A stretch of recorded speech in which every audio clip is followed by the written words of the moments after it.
Hey Dave, thanks for being here. Yeah, it's been good so far. It was a fun first stream and just now finishing up getting the thumbnail and the chapters added to today's earlier video, and yeah, looking forward to this one as well.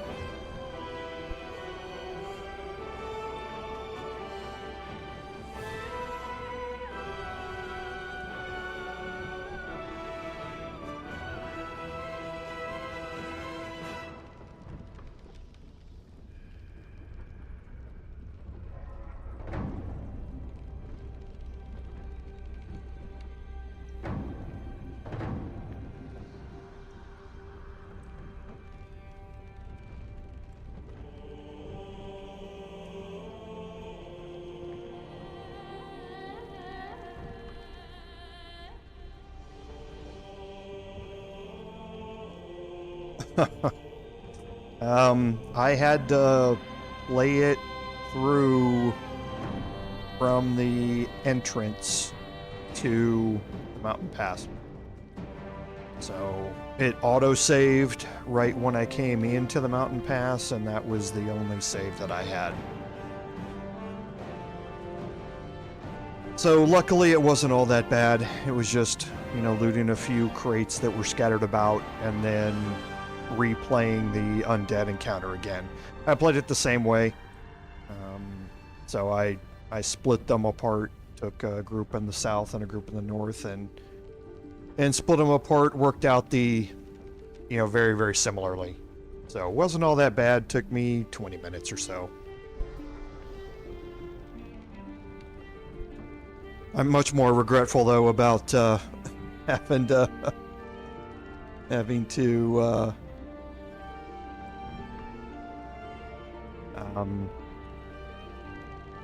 take my nice pretty gaming PC here and kind of muck it up trying to cover up that power button from my cats. Oh yeah, could have been a whole lot worse. I should be saving a lot more than I am. It's one of the things that in my personal playthrough, if I had to guess, I probably have 650 saves right now.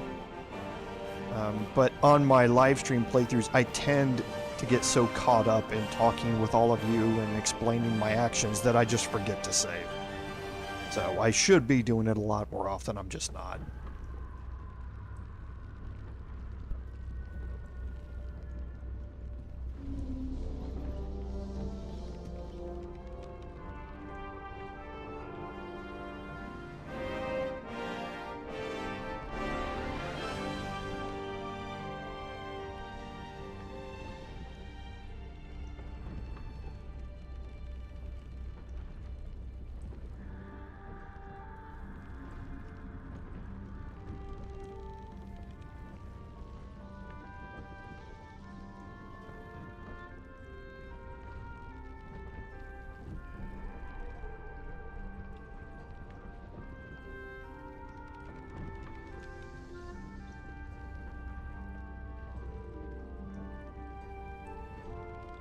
Hey Eric, hey Lord Henry, welcome back.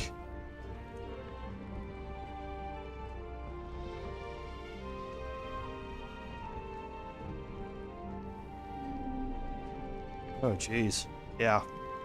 I had to completely cat-proof my house when I decided to get a cat. I was not about to let them get anywhere near power cords, so yeah, you should see my streaming setup is completely mobile. It's my gaming chair, my PC, my monitors are all completely mobile so that I can play on my large TV in my living room, and then when I'm done playing, I can just pack everything back up and roll it back into the corner and not, be interfering with anything. So yeah, it was hard cat-proofing the cords. I had to really work out a system where I could minimize the power, the amount of power cords strewn from place to place. And I've been really lucky. Right now I've just got one power cord that goes to a UPS, and the rest of it's kind of hidden and inaccessible to cats behind the PC, so was lucky to get a good setup worked out.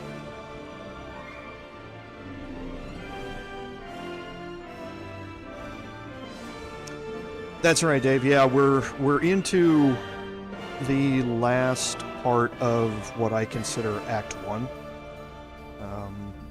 The mountain pass for me is still Act 1. It's just a part of Act 1 that was not included in early access.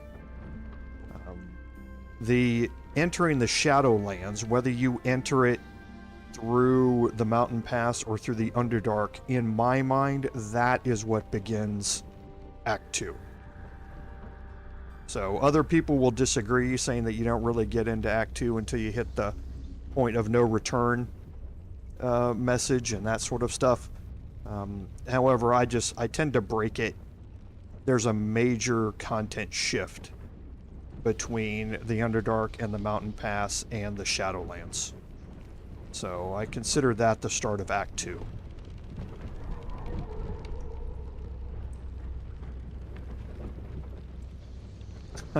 Eric, yeah, that I wouldn't know. I know cats from a young age are anxious to get into everything. It takes a little bit longer for kids to get into that point than cats, but yeah, I'm certainly not gonna say that because yeah, I'm gonna have parents jumping out of the woodwork on me.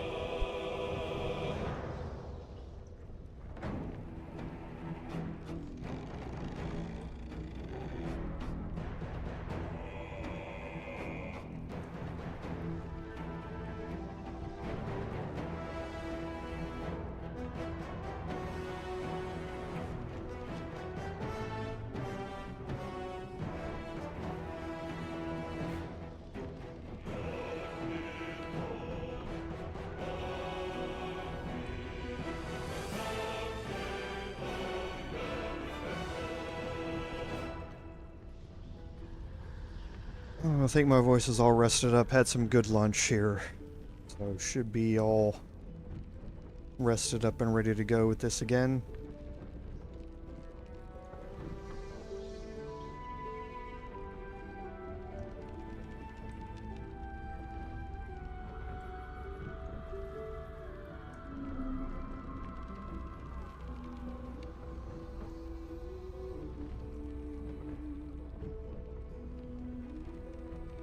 Yeah, and I have two. I have two cats. One of them, my first cat, she's 5. She's always been much more laid back. She started out as an only cat in the household. She was really accepting of her, cat brother when I got him a couple of years later, but she's very much laid back. She's the lap cat that will come seek you out and hang out with you for hours.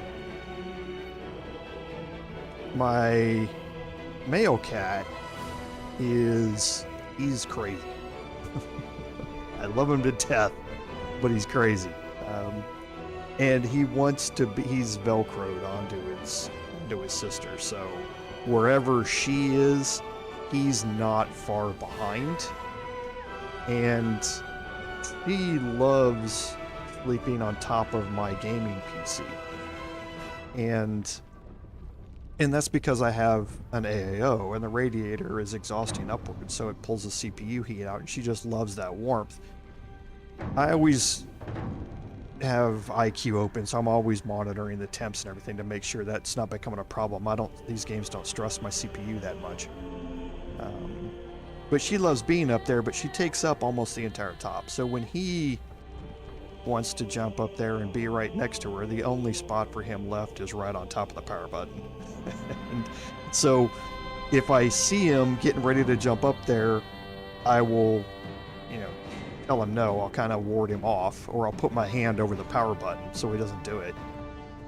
But sometimes he's sneaky, and he went behind the couch, and where I couldn't see him, and jumped up there, and I looked over and saw him, and he was standing on it, and I shoot him away, but he had already pressed it for 2 or 3 seconds by the time I'd seen him. So when it let up, it didn't go into full shutdown by holding the button down, but it did start shutting down apps and closing everything down. OBS still stayed running, but yeah, Baldur's Gate didn't, so. And I've tried to cover it up in the past, but my female cat, if she wants to jump up there, she then kind of sees something new and starts pawing at it, and she's even more likely to turn it off. I lost a good 3 hours worth of personal playthrough because she was pawing around at it and pawed underneath it and found the power button. So it's just one of those things. Yes, I know. That's Eric. I love that idea. I have no idea why there isn't something like that. That would be an amazing addition to this. Just a little plastic flip-up cover on the top. I mean, you never need to access that button by just pressing down on it. I would love to see a little it recessed into the top a little bit with a little plastic flip-up cover that you could do it. But then again, I'm complaining about a probably very small proportion of PC owners in the world, so. But yes, I would absolutely love to see something like that. And Corsair makes a great case. I love their case. That's just the one thing that I don't like about it, is that the power button's on top, so.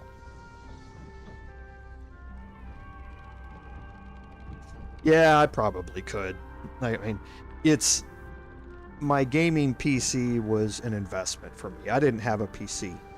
I was always on Mac for forever. I mean, ever since I was a kid.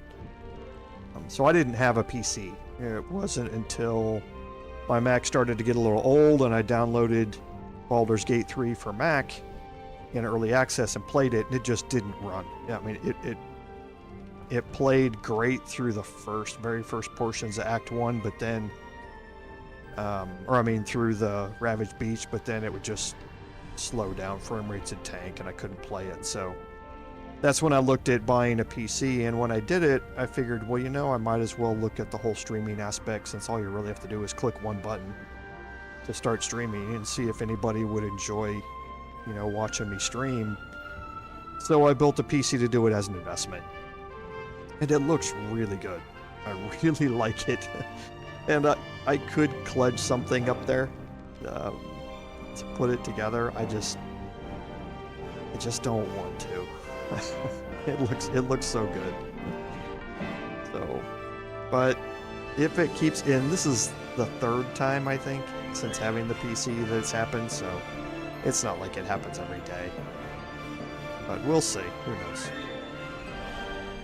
We'll get started here.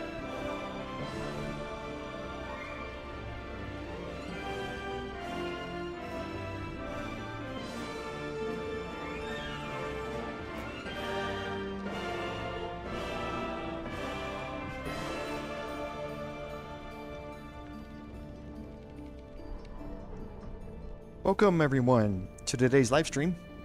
Episode 18 of our Baldur's Gate 3 Paladin gameplay series. I'm Commander Jorval, and I want to thank you for coming along on our journey today. So, on some admin notes, the first thing to know is that Hotfix 13 has been released. It is out for PC. It does a couple of fixes for stoppages in between Act 2 and Act 3. It does some performance improvements for PS5, but the main thing it does is fix an exploit. It fixes an exploit where you were able to buy everything in any vendor's inventory for 1 gold. And they saw it going around realized how big of a problem it was, and patched it out. So that's the main reason for it. But that hotfix is out. It's relatively small, but get it downloaded and get your game updated, and continue on. So the next big admin note is that Baldur's Gate 3 is now out for Xbox Series S and Series X. It was a long time coming because of how Microsoft wants parity between the two platforms, so any game that plays on Series X has to play the exact same way on Series S. And that puts some constraints on developers, and it did here for Larian. Larian has split-screen co-op on consoles, and that works just fine on Series X. However, on Series X, with the lower processing power, it just can't keep up with it. So Larian got an exemption from Microsoft to allow 2 different versions of the game.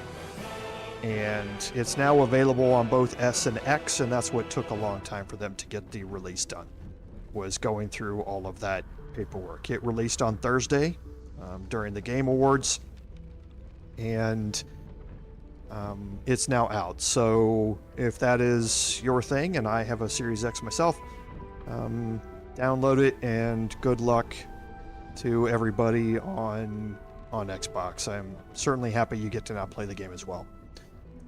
The last thing is the Game Awards themselves, and I'm not going to be incredibly sappy here like I was, or cheesy like I was last live stream. If you want to hear my tribute to Neil, and the actor who voices Neil Newbon, the actor who voices Astorian's character in the game, then please go back and listen to the Bard live stream admin notes. I have it bookmarked. But Baldur's Gate 3 won 6 Game Awards on Thursday night, and they were expected to win things like Best RPG and things like that. It was kind of a no-brainer that it was going to be the RPG of the year. However, some of them were also a bit of a surprise, in that they picked up awards for Best Multiplayer, which, going up against the other games that were listed in multiplayer, which was Diablo 4, Street Fighter 6, that was fairly unexpected. But the split screen co-op is an amazing thing for the consoles, and having the multiplayer party system to allow you to get a group of friends to all play in your party together, just really pushed it over the top into best multiplayer game. It also won awards for of course, Game of the Year, which was somewhat expected. Everyone had been hyping it up, and that was the last award given, and it obviously did win. It also won for Best Community Support, which should have been a no-brainer. Because community support recognizes a game not just for its forums and its troubleshooting and that sort of stuff, but also for game updates and patches and that sort of stuff. And Larian, we said it before on the streams, they have put AAA developers to shame with how much they have been responsive to the fans, to the players, to patches and fixes as they issue new ones. It's just been amazing the amount of work that they put into it. So best community support should have been a no-brainer, and they did end up winning it. And also that Neil Newbon won best performance in a video game. It was very, very well deserved. He's, as an actor, he put together an amazing performance as Astarion here, and I can't thank that enough. Can't thank him enough for that performance. It's been something that I will always remember about this game. So, but the Game of the Year awards the gaming awards were a big feather in the cap for Baldur's Gate for this year, and was happy to see them do very, very well this year. So I think that gets us through the admin notes. So with a recap, at the end of last episode, my cat caused some havoc. Well, one of my cats caused some havoc. I love him to death, but he's a troublemaker, and we lost some progress after we had just had the undead fight in the mountain pass.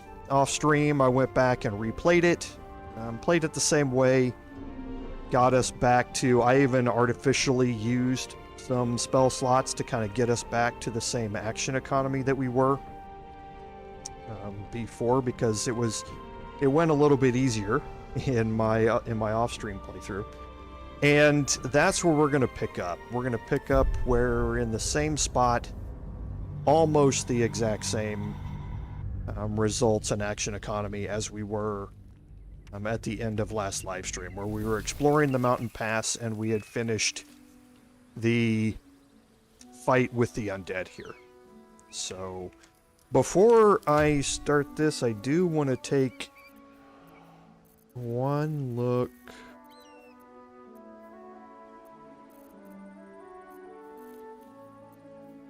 Okay, so we're going to quickly do some searching here. Blackets will be and done. Then we are going to take a quick jaunt back to camp so we can pick something out of our traveler's chest. So we get half plate armor. This is the regular vanilla half plate. I believe this is the first time that we see it in the game.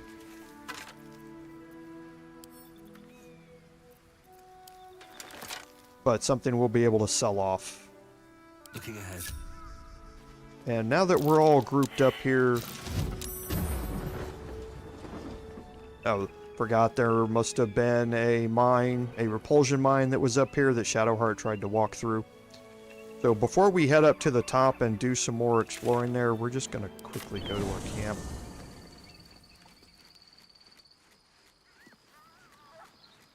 Let's have a look.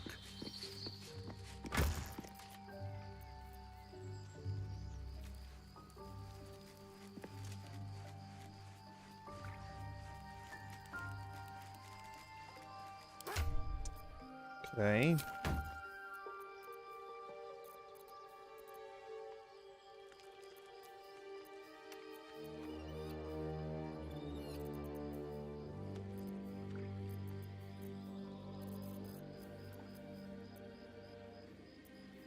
I don't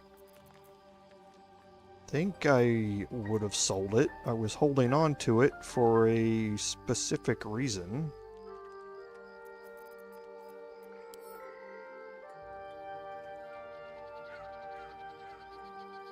Okay.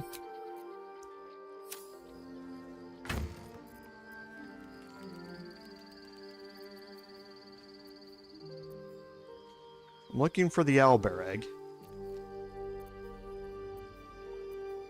I know what it looks like, or what the icon looks like.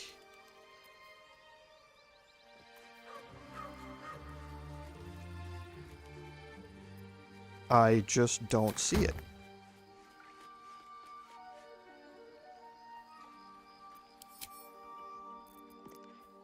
That's the spider egg.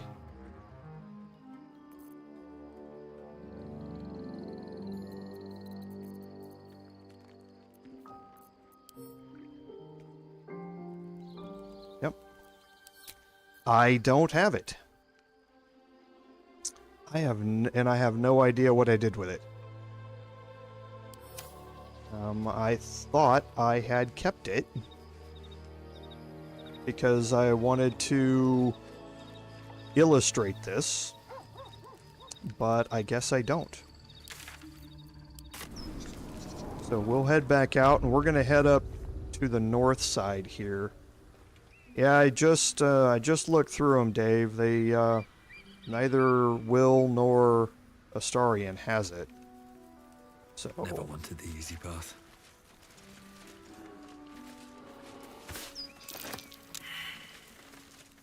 Okay, so there's another mine up here.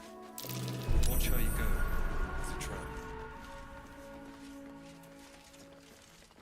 Yeah, I have no idea where it is. I'm almost positive I specifically saved it for this.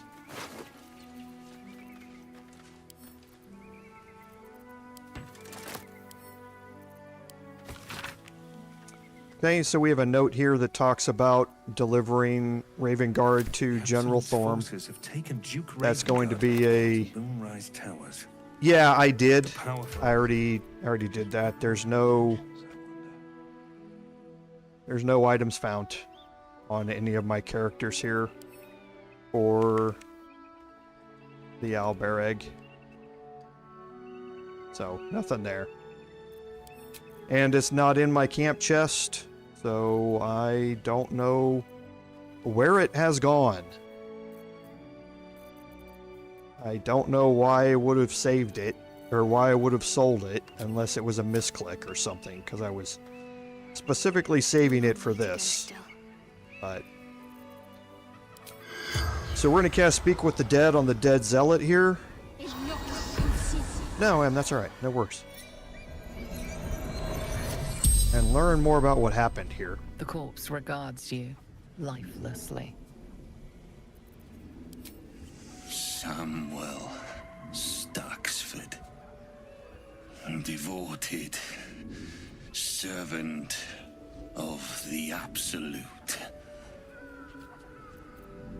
Moonrise Towers.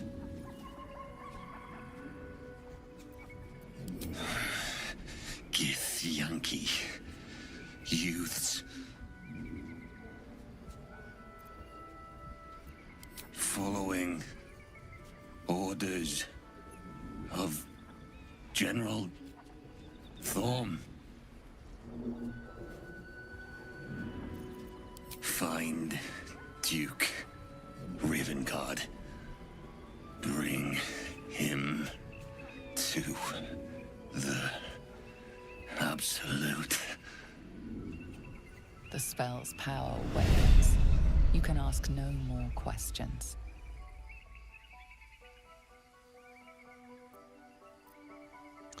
Okay, so we'll search through the dead up here. These were Githyanki youths that had this fight and killed them, so that should let you know a little bit about the Githyanki. What I'm actually going to do is once we explore this area over here, No one stopped me yet. Moving ahead. I'm actually going to there's a waypoint right here near me. So I'm just going to quickly head back to the Grove and see if it's in his inventory. Because if I sold it to him, it's still there. I can also check the vendors in the Underdark real quick. So, sorry about that. I didn't check that before the live stream, so I know it's going to be some wasted time there, but I would like to illustrate kind of what happens here.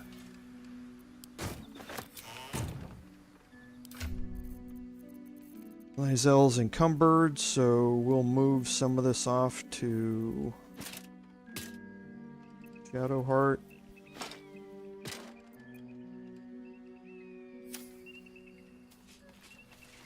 Walk in the way of dawn, for Lathander cannot protect you where the light doth not reach. Okay, and we'll continue along the bridge over here. Fisk you mentioned intrigues me.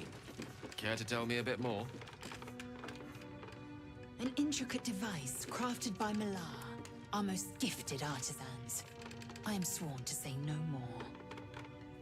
Just letting the conversation play out there. And here we have a weary traveler, and you want to have Gale with you when you have this conversation. Who there, wanderer? Stay thy course a moment to indulge an old man. Elminster? The very same, Gale. And a fair bit miffed he is, too, finding himself forced to expose his best pair of boots to so many miles of country road on your behalf.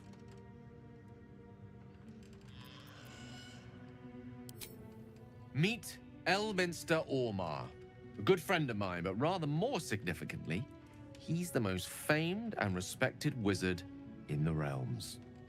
Am I, indeed? Most famed and respected errand boy, more like. I was bid to spare neither time nor my own self to find you. She sent me, Gale. You know of whom I speak. But why? Out with it, Elminster. Please. Young man, has your sojourn away from Waterdeep washed away your decorum as well as your patience? Nigh a 10-day I've gone without honest fare, worthy of the name. Drank naught but what the sky entitled my thirst. Why, some bread, cheese, and a cup of wine would appear unto me a feast. Surely you won't begrudge me a mite of rest and repast before I get out with it?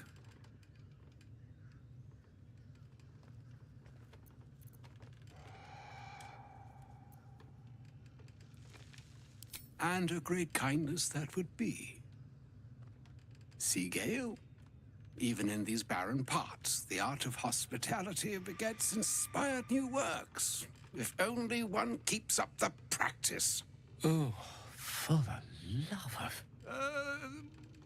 This way, then? To your camp? Oh, don't dawdle now, lad. You're the one who's in such a frightful hurry. Oh, nigh on 13 centuries old and he still thinks with his stomach. We'd best follow and see if he's more disposed to speak plainly once it's stopped its grumbling.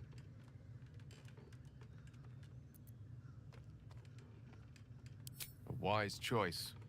Better to indulge your curiosity than Elminster's appetite.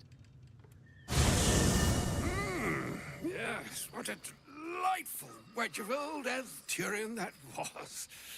Doesn't do to parley on an empty stomach, you know. Makes one's words frivolous when they should be grave. Plenty to digest, after all. A good deal to stew over, if you will. Words ladled with import should be savored so as to better absorb their meaning. Wouldn't you agree? Elminster! Right. You see,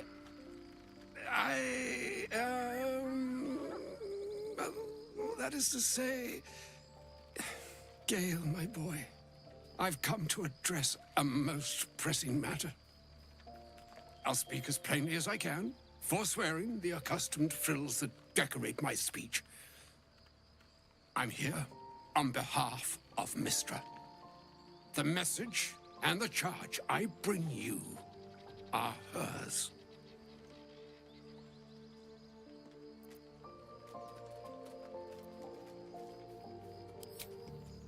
Thank you for that most considerate reminder. You know where you went wrong, Gale. No, we needn't dwell on that here and now. But even so, you're to be given a chance of redemption. Mystra would consider forgiveness. She would consider what she considers to be forgiveness. Mystra is aware of the misadventures that have befallen you both. She knows of your strife with the Absolute, that most insidious of evils.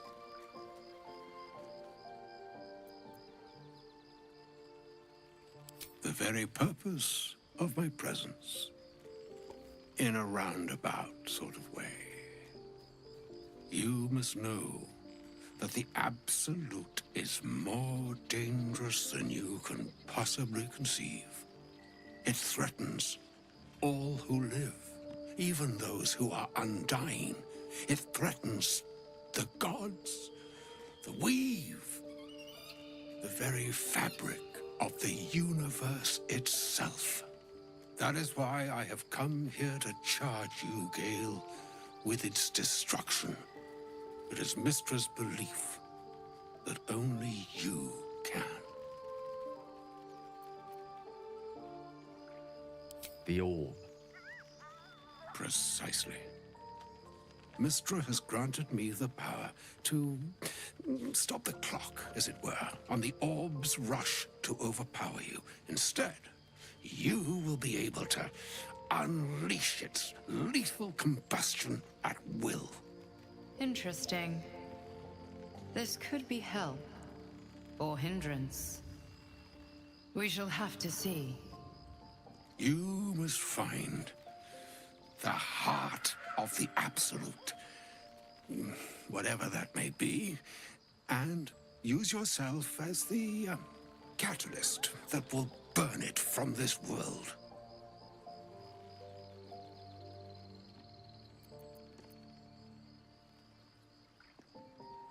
No, indeed.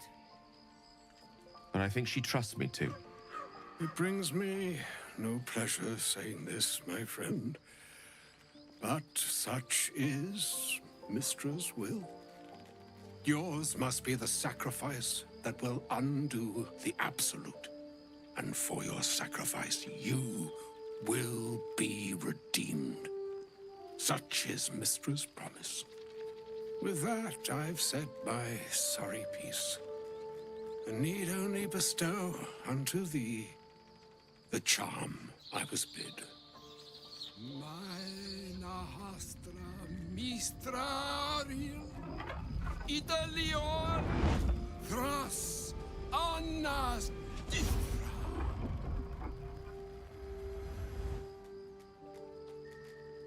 It is done. Both charge and charm have been committed into your care. To you, I commit into care Gale himself. I count on you to shepherd him well on this strangest of journeys. On my honor, I'm not sure yet I can say the same. Like moons make swell and wane the nescient seas, so too the sky-strewn gods ordain the tidal fates of mortal days. And yet, an ocean born in lonely hours, come ebb, come flow, come all that is beyond the breadth of our dominion. Be a moon unto yourself. Even the waves of fate can break upon the shores of will. Farewell, my friend. Farewell, Elminster. I'm glad she chose you.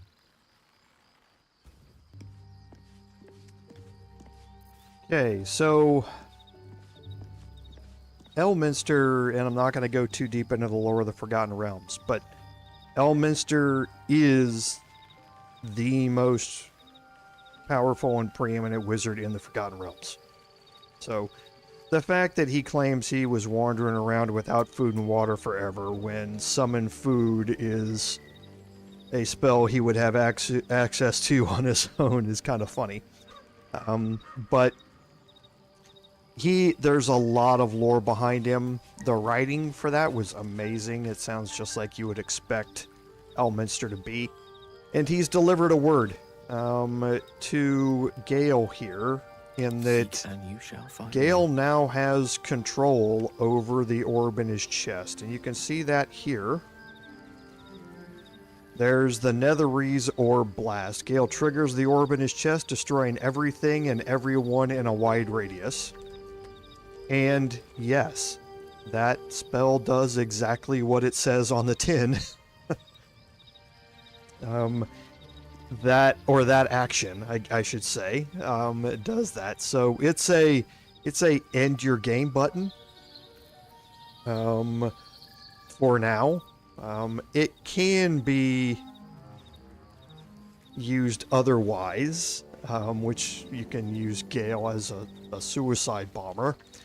But for the most part, it's there and it's meant to be used late game. Give up now. And you'll see kind of part Already of that. feeling better. An audience with Elminster is never less than memorable. I'd have hoped to introduce you to him in less dire circumstances. But those are hard to come by these days. The Doddering Act is merely an illusion, one he's most adept at maintaining. Elminster is the most formidable wizard in the realms. Perhaps in existence. For Mystra to have sent him, the severity of her bidding could not be clearer, or weigh more heavily on me. Time seems so infinite when you're young. A month is an age. A year is a lifetime. It is a strange feeling to realize how little of it one might have left. Of course, we offer the clearest solution to our problem. All I have to do is find the right place and time, close my eyes, and let go. Then the slate will be clean. Wrongs will be righted, the absolute will be gone, and I along with it.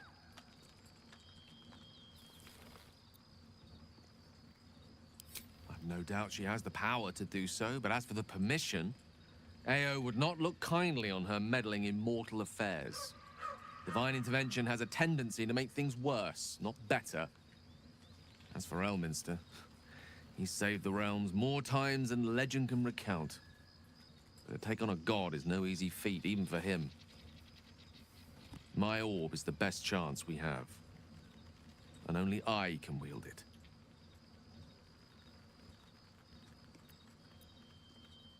If there was, I'm sure the goddess of magic and the greatest wizard who ever lived would have identified it. But alas, only one solution is offered. That remains ahead of us for now. The heart of the Absolute must be discovered before I can stop its beating. Then I suppose there is nothing more to be done but find the heart of the Absolute and stop its beating. Okay, so there was also a lot in that conversation.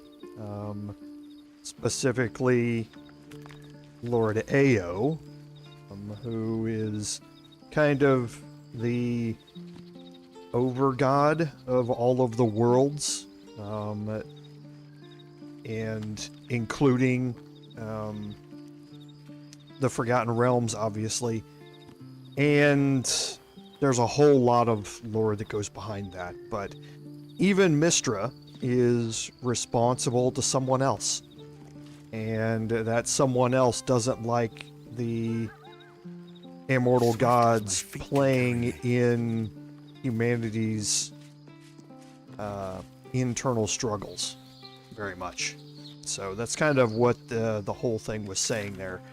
But yes, Gale is now set up to be a savior of the realms, but by sacrificing his own life to do it. So we see a bunch of dead animal carcasses down here. Tell me, Lae'zel, what is it like on the astral plane? Your home realm intrigues me. Githyanki lay their eggs on other planes. They cannot mature in the astral. So here is the entrance from the mountain pass to the Shadow Cursed Lands. So this goes hand in hand with the entrance out of the Underdark that takes you to the Shadow Cursed Lands. Again, 2 ways into the Shadow Cursed Lands. However, the 2 ways have potentially dramatic differences in how that experience of entering the Shadow Cursed Lands plays out. So we will be coming back and entering the Shadow Cursed Lands through this way and not through the Underdark. But for now, that is quite a ways in the future. We are not going to be going into that yet. I bet that'll fit in my pack. So we're going to do a little more exploring, and I've actually come up with another solution. We are not going to deal with Lady Esther right now. The items that she currently has are not useful for the party makeup that I currently have. So what I'm going to do is we're going to play out today's live stream. We're going to do a bunch of explorations around here and that sort of stuff. And then off stream, I will go see if I can find where I put the owlbear egg and if I can get it back or not. If I can, then before we head into the Githyanki Creche itself, we will head back out here and bridges down. And have that interaction with her. At the ready.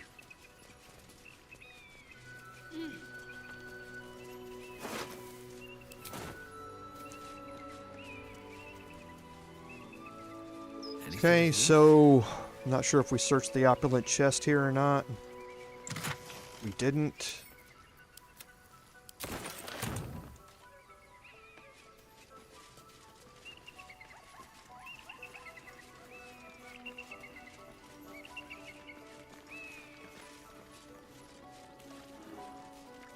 Okay, so the conversation here with Lady Esther, we're going to hold off on that. I don't want to waste your guys' time on the live stream, me going to try and find it, and then finding out I might not even be able to ever get it back.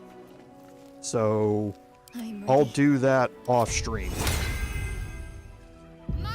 There's no time limit on that encounter. So, we'll just make sure we do it before we head into the Githyanki Creche. Can't slow down.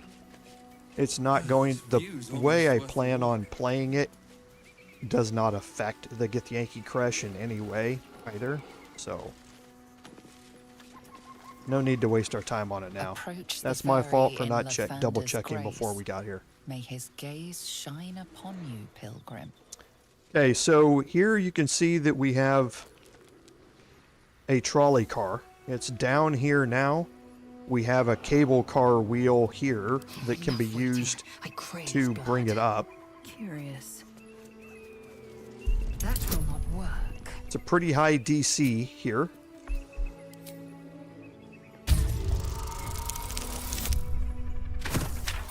Okay. Not unexpected that 3 out of 3 rolls so far I have failed it, but we do have 4 inspirations.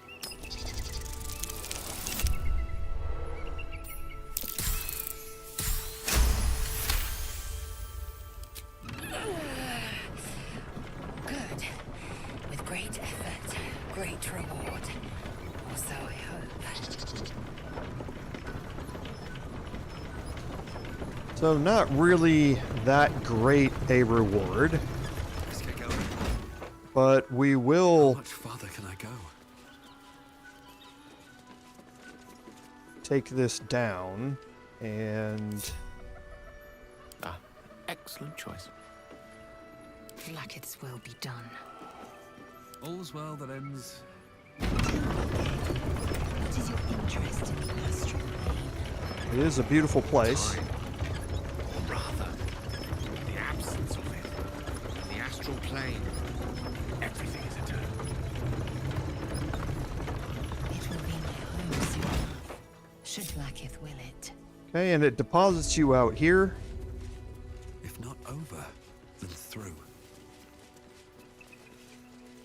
We can go over here and pick up some crafting supplies. There are also some Might be useful. useful items that are over here that were left as donations or blessings to Lathander.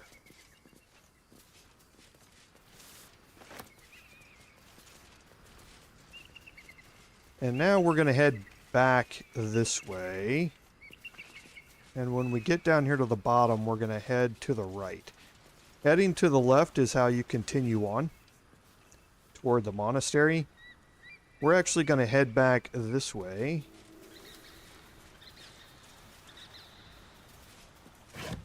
I believe we're approaching the Creche. Once we're inside, let me do the talking. Just to be clear, you're going to lead us into a nest of Githyanki marauders, and we're supposed to trust that will end well for us. Is that a problem? More a sign of the times, I suppose.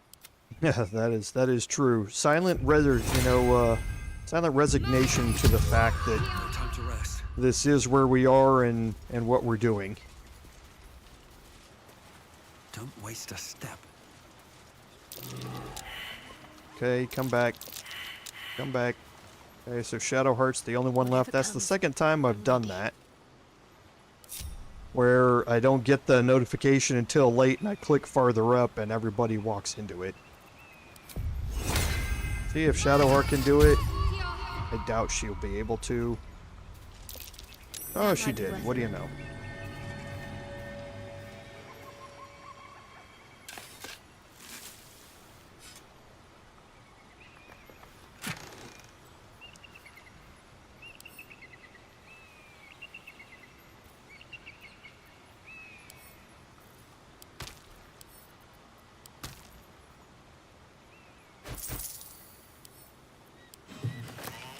This way. You've a particular way with words, Gale.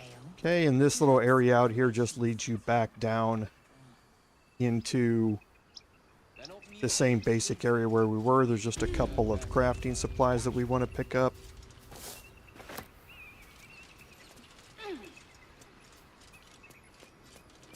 Better fetch that. These things have stayed interesting.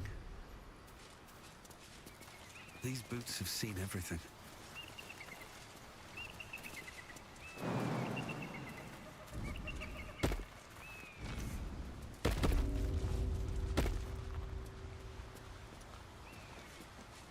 And we're going to make our way up here slowly. Let's get on with it. Never a dull moment.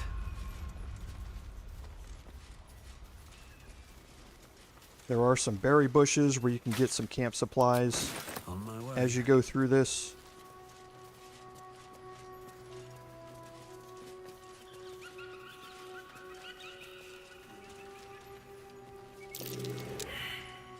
Okay.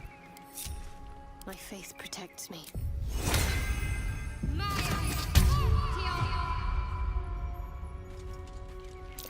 Best avoid that trap. Okay. So now you can see kind of the remainder of how this goes. So the cable car allows you to use a strength check to bypass all of this, because from here all the way back it's trapped all along this area here. It's not a problem if you can find somebody, or you have somebody who can find and disarm those traps. We don't have anybody here who has any sleight of hand bonuses to any of that. I think I might actually have some. No, I don't. I thought somebody might have had some leftover thieves' tools or whatever that they were trying to sell off. But you don't need to be a Starian to do that. Anybody can take a shot at it with a trap disarm kit to do these. You're just going to be at a disadvantage if you don't have sleight of hand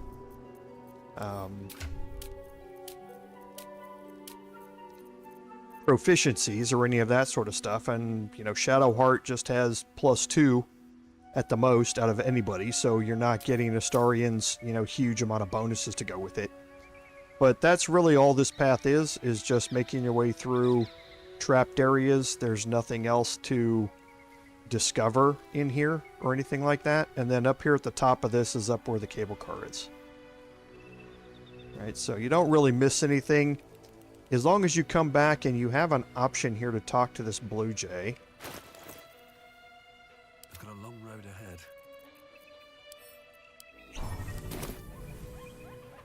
I should speak up. I've got nothing left to take, so you might as well shove off. Still, eagles are bigger. They just take. Nest, prey, everything. That's how it works here. Oh, sure, a nest. But it's not my nest. That's up on the roof with the eagles. Eagles are pricks.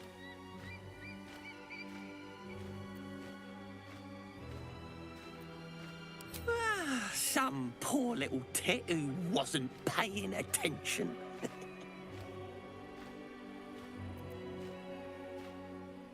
Exactly right. Not all humans can grasp bird ethics. You should be proud. Oh, it's not even like the eagles need my nest. The drunk lizards they eat aren't hard to catch.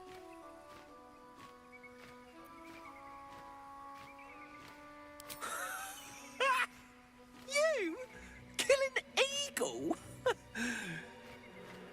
But if you think you can, then please, please kill the eagles. They're the worst. Thank you. I'll keep an eye on the roof. Rude bastards, those eagles. Deserve a little comeuppance. Okay, so you have an option here to pick up a side quest.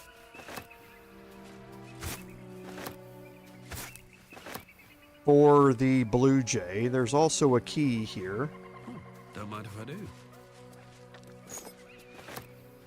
With haste. So we did pick up a journal entry to reclaim the blue jay's nest. He claimed they stole his nest. You can save the compliments. I don't pay compliments. I make observations.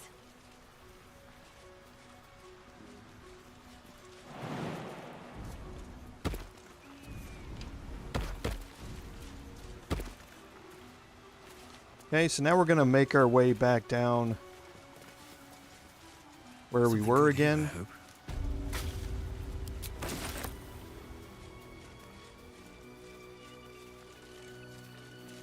And we'll make our way to the monastery. Remember, this is where we came in, over here. We came down this and just picked up some crafting supplies down here.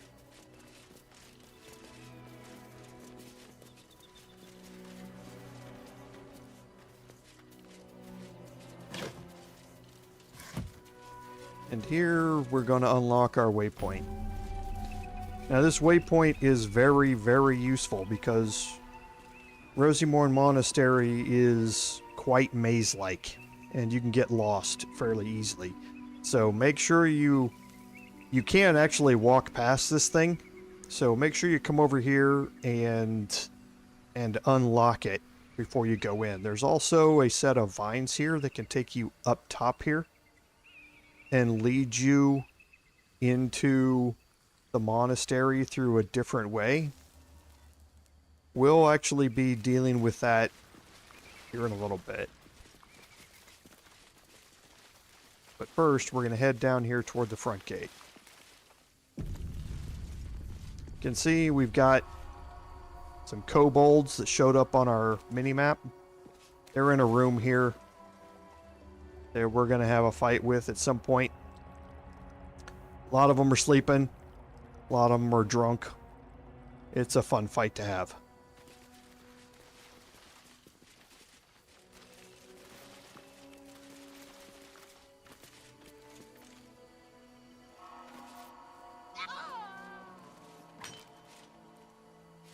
That's enough. On your feet. Where are you taking us? If this is about that weapon your friend was talking about, we don't have it and we don't know shit about it. Silence! Move! No. No, I'm not going in there. I won't.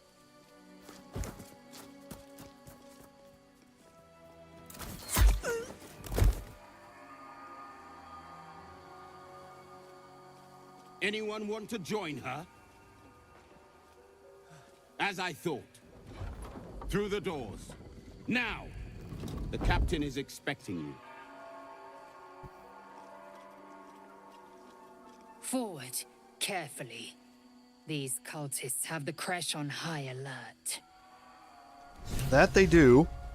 The Creche is really looking around for this weapon of theirs, and they are certainly taking it out on everybody else.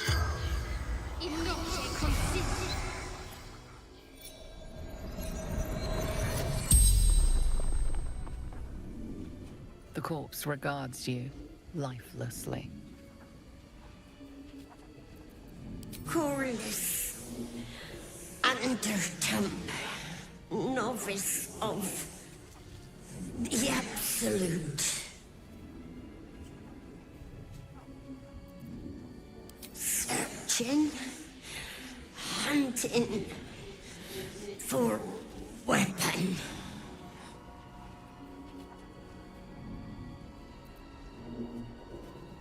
Scared, hurt, bad things, Yankee, torture.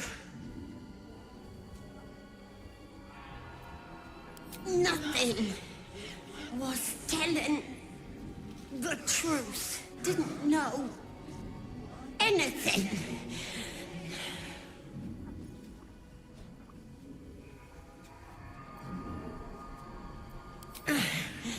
Path to Moonrise Towers. Absolute. Answering the call. The spell's power wanes. You can ask no more questions.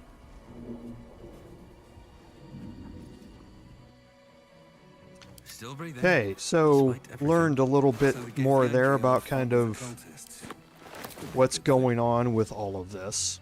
And here we have the front gate to the monastery.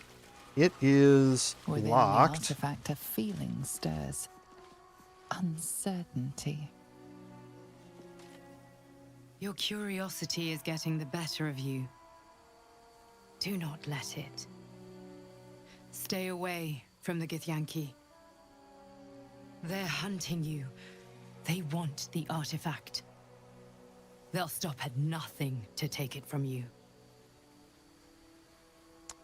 Very true, and now our dream visitor is speaking to us not just in dreams, but out in the real world here. You can see the door's locked. Lockpicking is impossible.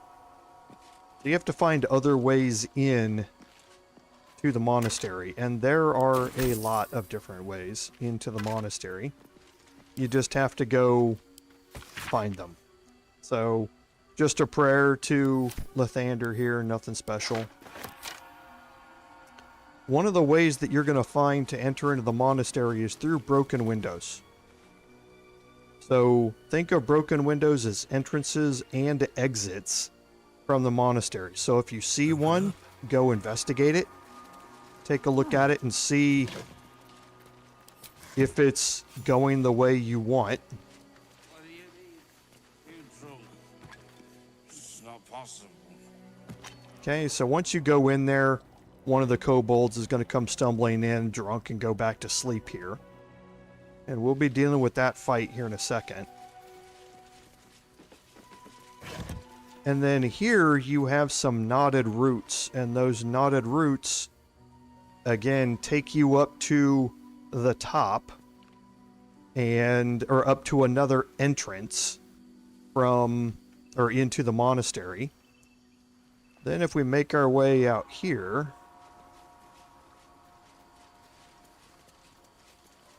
we have some balsam we can pick up.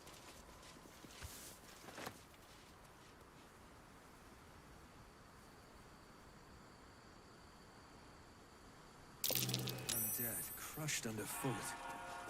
The Dawn Lord certainly knows how to make space for new life. Okay, so that talked to you about Lathander here, the Lord of the Dawn. And then, as you can see, we have some stuff down here, and that pathway leads here and around this way and over to here. So, there's a lot of different ways to maneuver around. We are going to start by going back this way.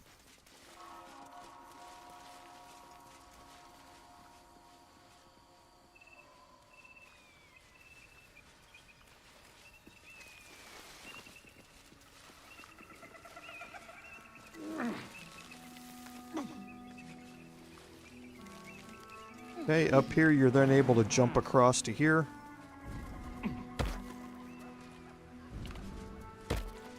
And this is another way to be aware of to enter into the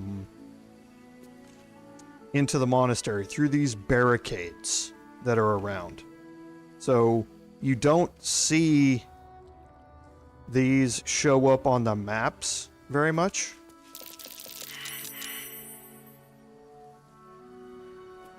Okay, and you can also see that we are revealing some enemies inside this room. And once they're revealed, then they're not going to go invisible again. So all they have to do is fail one saving throw and they're revealed. Gremishkas are an interesting enemy. They are a little less they are much less interesting in this game than they are in tabletop. But they have an interesting aspect to them. First, you see their low hit points. There are only 16 hit points here.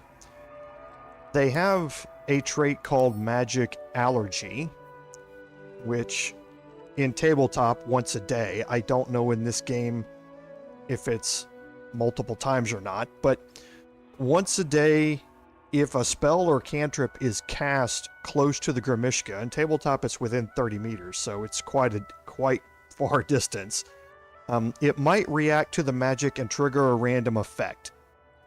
Now, in tabletop, I believe those effects are, I know it can do force damage and an AoE around it. And I also know that it can sacrifice itself to create a brand new swarm of other Gremishkas in its place. I don't know if that is part of the actual game here, the video game. I think the effects are, it can do force damage in an AoE, it can do ice damage in an AoE, and then I can't remember the third effect, but I don't think the swarm effect takes place in the game here. I could be wrong. I haven't had to play this out that way, because I never use magic around them. I just don't. There's no point in it. When you can deal with them in a way that's going to avoid all of the negative consequences that go along with them. So, but this is another way to get into and around, is if you see barricades. You can break those down and make your way into new areas that way. So, knotted roots, open windows, and barricades are all things to be looking out for when you're exploring here through the monastery. That being said, we're going to go in here.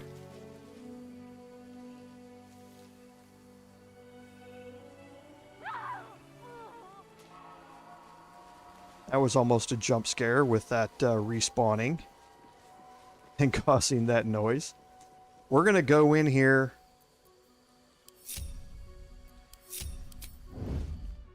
and get into a fight.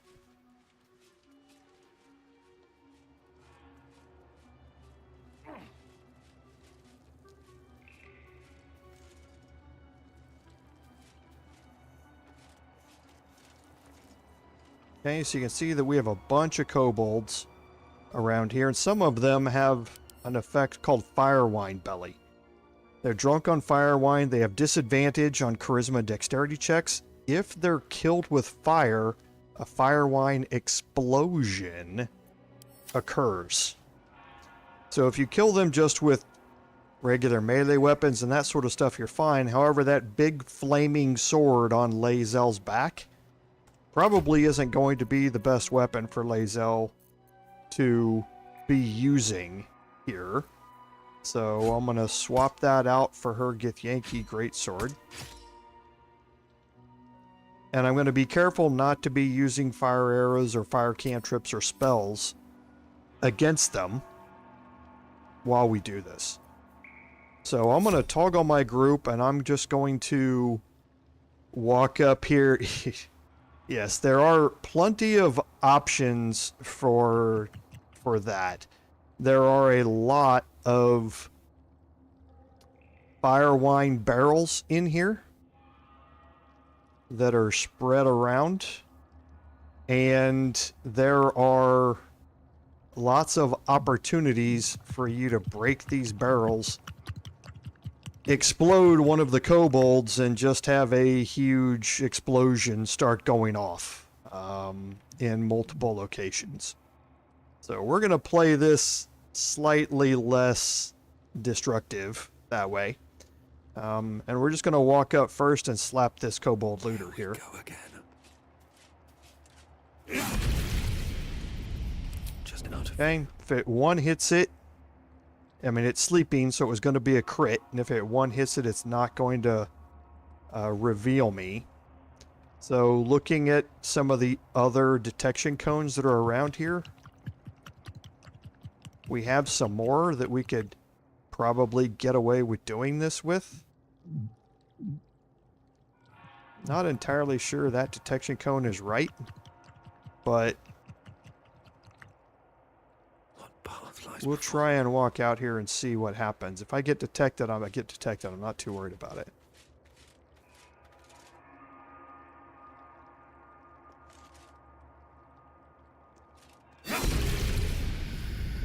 Better be cautious. Okay.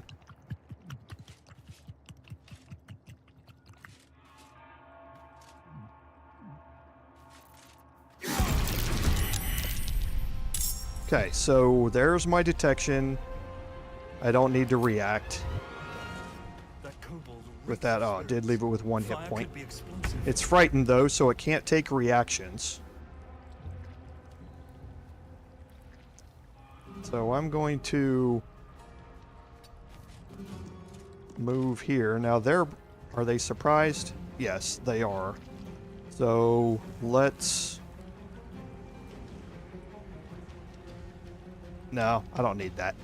We're not going to worry about surprise.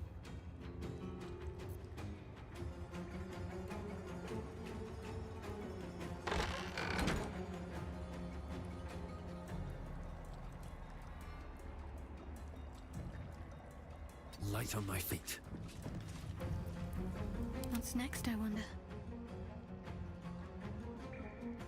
Onward. Ready for anything. Light steps. Very well. With every breath, a Okay, and purpose. let's see if we have any line of sight here.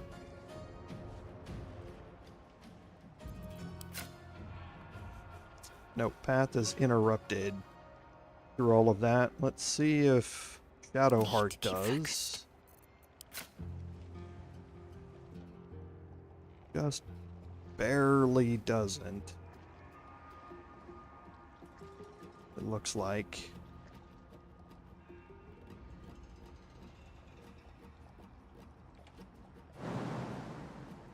Okay, can't jump up there. Yeah, just barely out of it.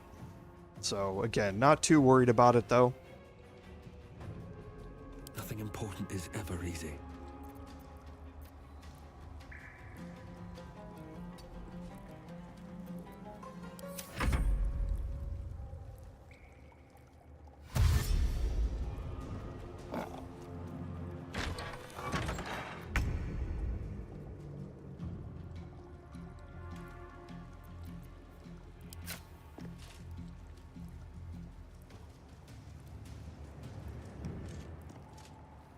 Wonder if the gods are watching me.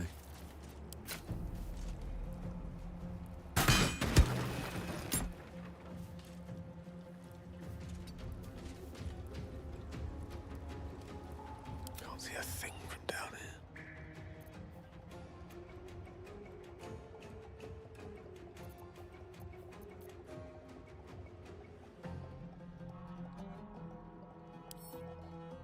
Okay. So now we're prepped for the next one.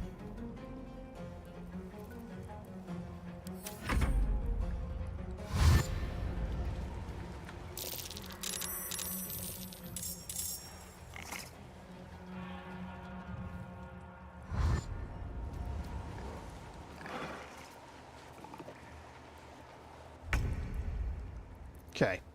So I've got 3 of them that are all standing in the Firewine here, and I am not. So let's deal with this first one here.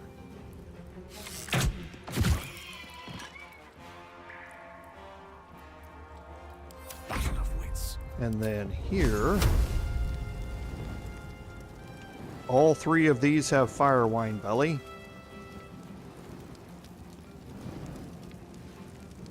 The question is that going to kill him or not?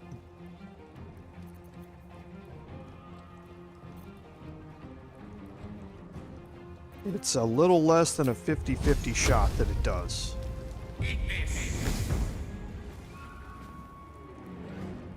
Okay, so it didn't. So who's next? Him right there? That's a shame.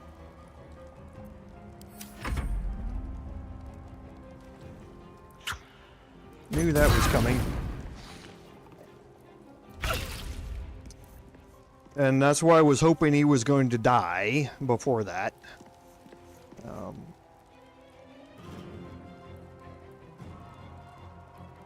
Because he knocked the barrel down too. He hit the water barrel as well. Alright. So we'll do it the old-fashioned way.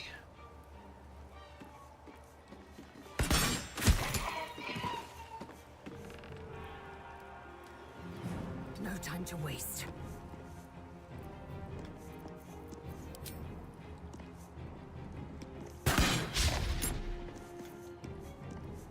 Blood comes easy these days.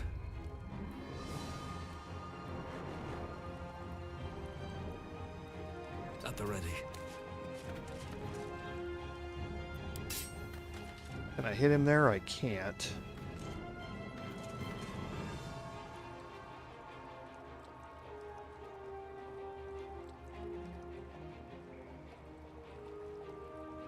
I think I'm probably going to get myself into a position where I can't reach him if I try and move around this little tiny tongue of fire here. I'm just going to move through it. Take the damage. Not going to use a Divine Smite on him.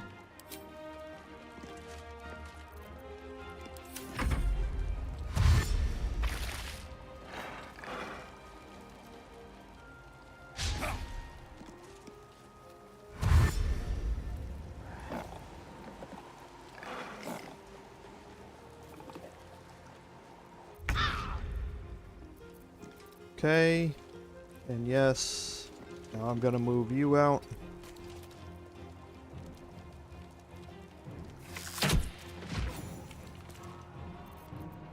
Death is but a word away.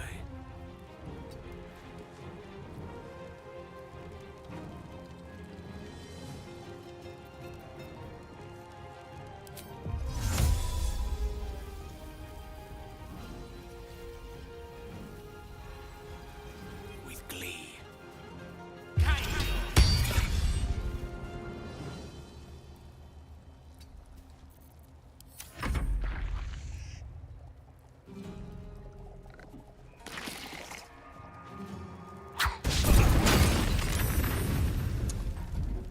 So I was hoping he was going to die a long time ago. The Kobold inventors are like their gnomes. You know, they go around chucking things they invented at everybody, and that includes fire bombs all of the time.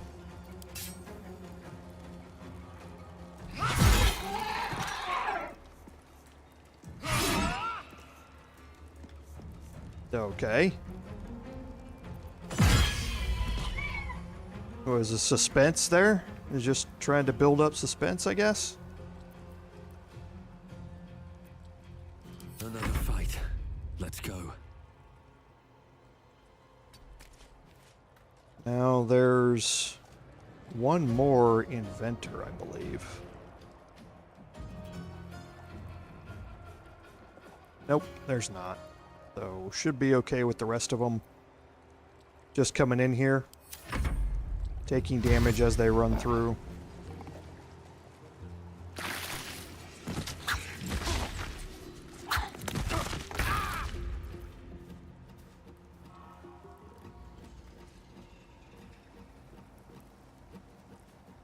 What happened there? Gale lost his concentration somehow?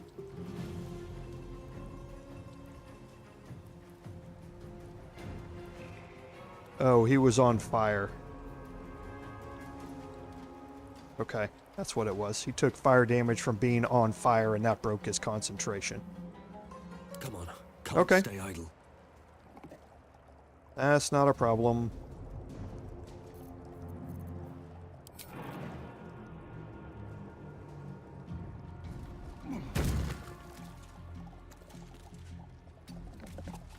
Should be getting an advantage on this from Underdog's Bravery. Oof. That hurt. Need to act fast. Fall, damn you. Okay.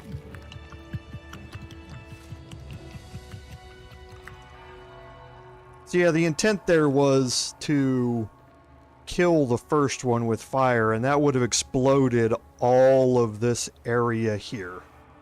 Created a fire surface that they would have all had to have walked through, and then if I cast Cloud of Daggers on it with Gale on the next turn, then anybody who walks through it is taking both fire damage and Cloud of Daggers damage, and none of them survive walking through that. So then you just sit back here on the back and wait for him to come to you. Unfortunately, he wasn't able to kill him, and the inventor then started throwing firebombs at us and started breaking all sorts of water barrels and all sorts of other stuff to make it more difficult. But like we said last stream, right? If things went to plan, the game wouldn't be nearly as fun. Isn't that what y'all said in chat?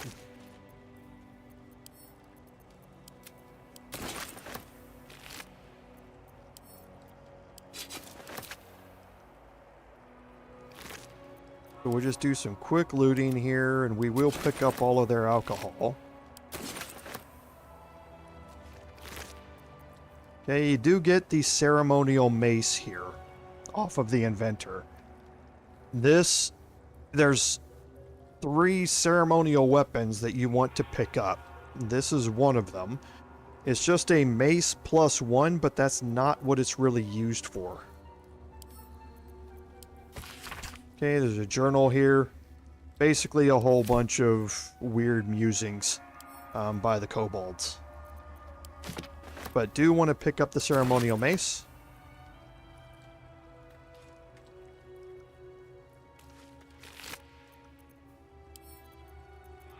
Actually, that was off the looter, not the inventor.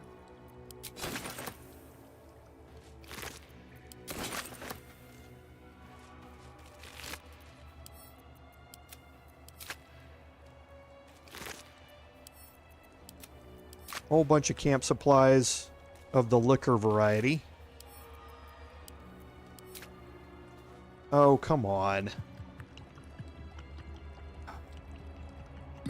I get a little tired of that send to camp, and then when I click it and then move my mouse quickly, it doesn't register that I'm sending it to camp. It registers it as I want to drink it.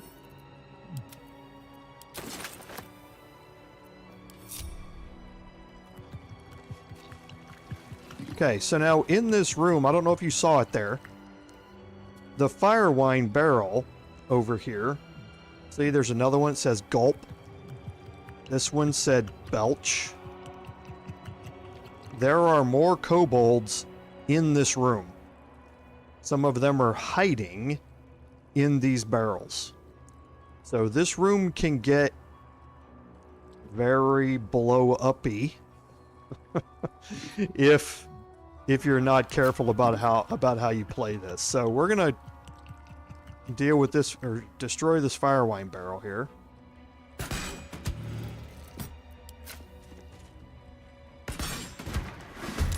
Okay, it rolls initiative. He actually rolled first. That's amazing.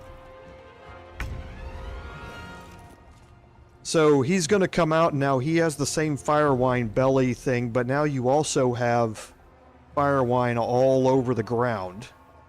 So if you start, again, going off with fire, nothing will stand in my way. Things can get pretty bad. Why don't I have an action? Oh, because that destroying it used my action? That's interesting. Allow me to demonstrate.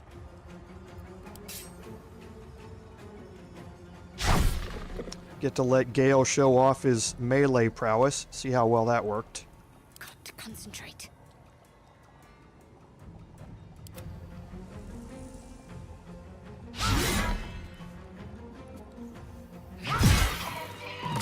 Okay.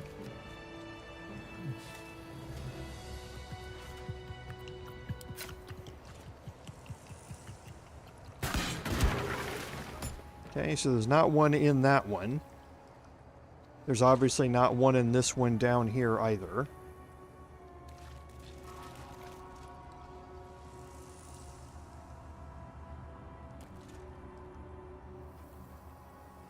I don't think we can shoot that from down here. We can't. No time for mercy. You see there's one in there.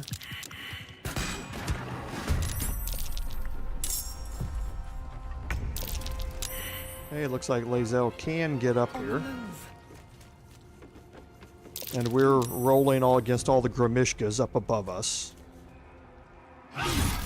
Which is good. We want to knock them all out of invisibility before we go up there and deal with them.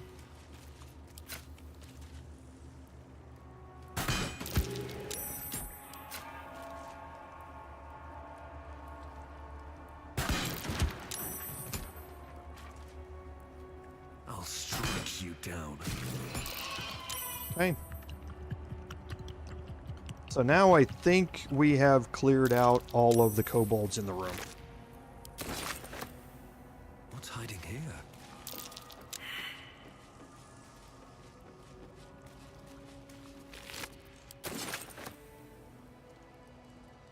Okay, we have some records here.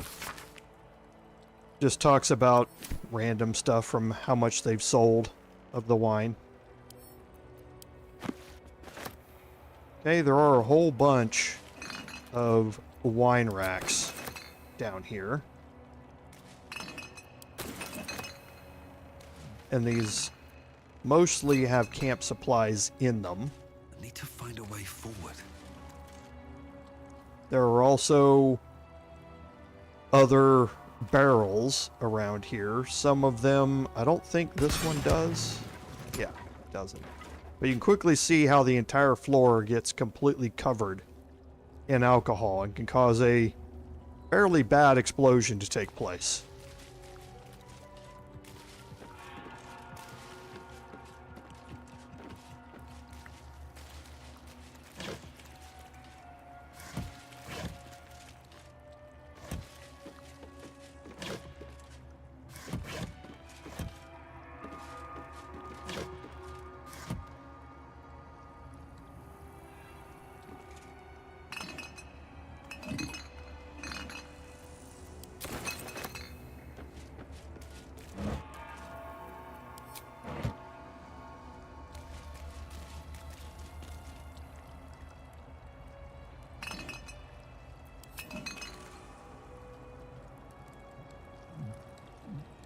Okay. So I think that should be about it. Just a little more here. We're going to group everybody back up. I take everybody back in here.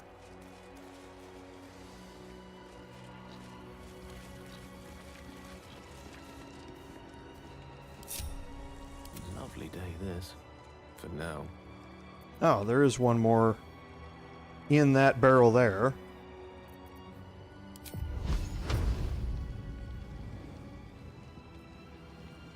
Nemesis.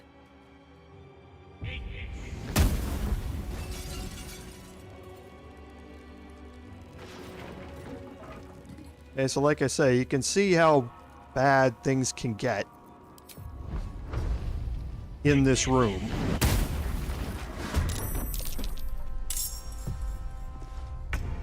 Have to keep going.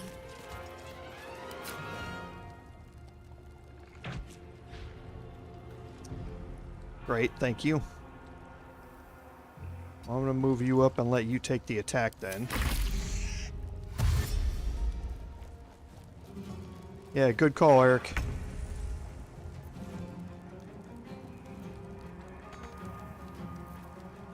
I am fury. I am death. I will not know failure. Okay. What's in here?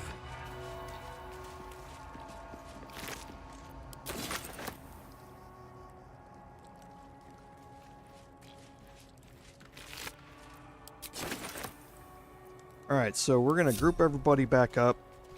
What's next? And... Ready and willing. Assume nothing. I think we've got enough for what's coming up. If I don't get my beauty sleep soon, I may just get a tad Malcolm. Oh, welcome rest. What path lies before me? Okay, so we'll make our way out this way over here.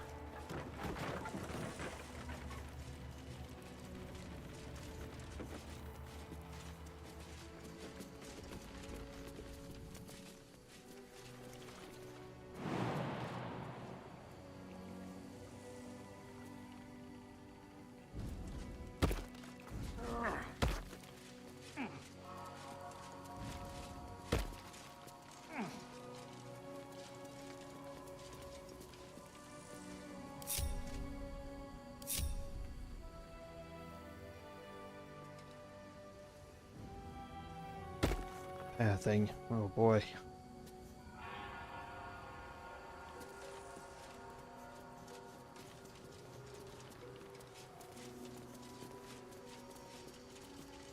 Okay, and then you see it takes us over here to another area that we can jump across to.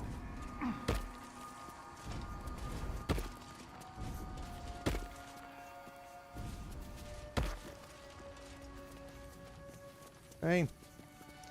Now there is... Whatever it takes.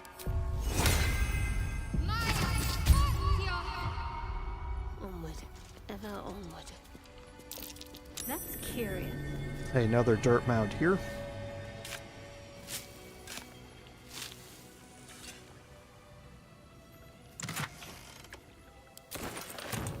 Let's move.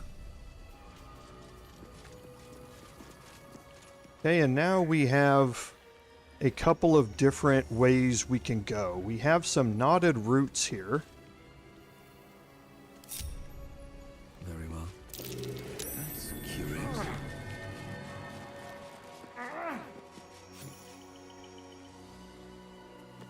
Okay. I wonder if this is going to trigger this or not. I hope it doesn't.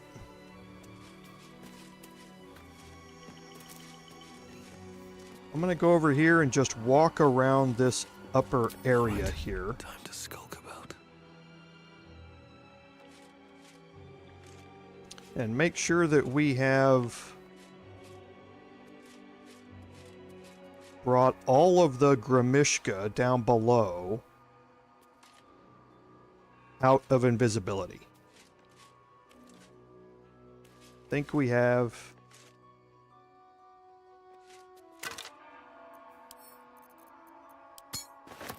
Looks like a Githyanki, if the armor is anything to go by.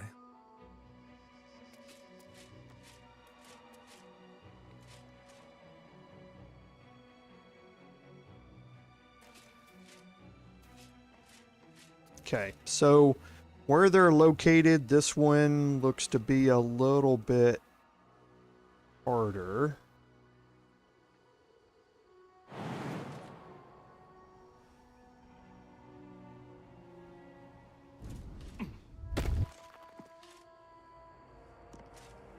Okay, so we can still get in here. Little trick is you can jump onto this box over here. Otherwise, you're going to take... Oh, I guess you can jump here too. So you don't... Look for the spot where you can jump down where you don't take fall damage.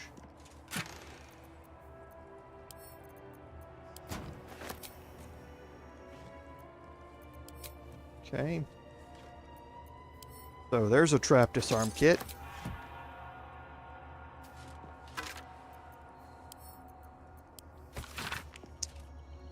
Okay, we have a journal here. Again, just talking about what's happening here, or what happened here at the monastery before the attack and everything. So now here, I'm going to look out the door and see. So the Gremishka are all facing away. This one is facing toward me, but I don't think it can see the door. So the door here is sturdy, which means you need a hit that deals at least 10 damage, 10 points to damage it. Quickly then.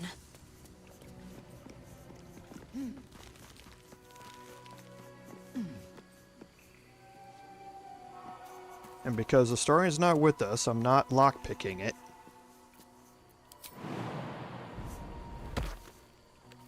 Unseen. Not one false move.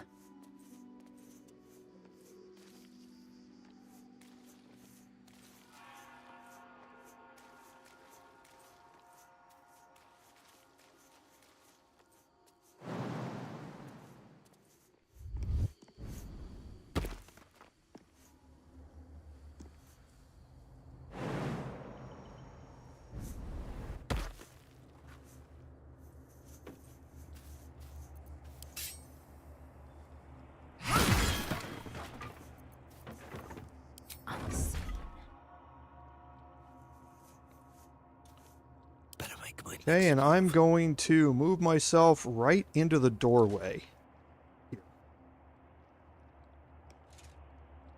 so that they can't maneuver past me. Spot for an ambush.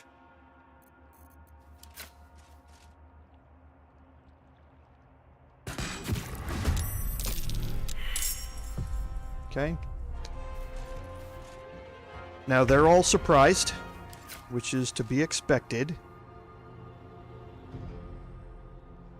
Still in shadow. So now I can also sit back here with Lae'zel.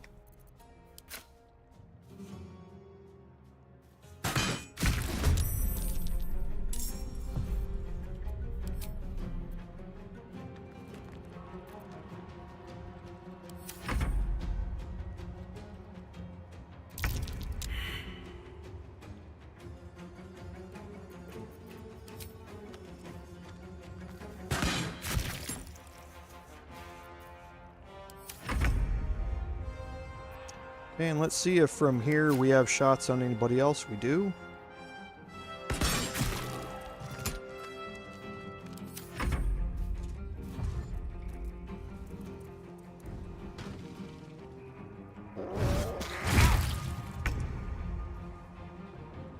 Boy, what did he roll?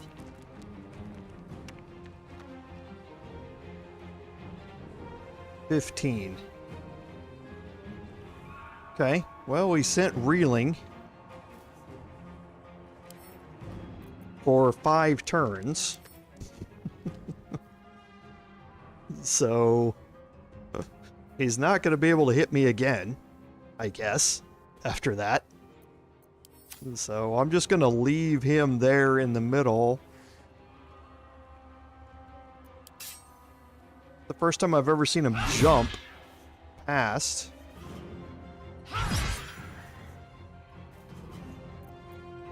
The person at the entrance.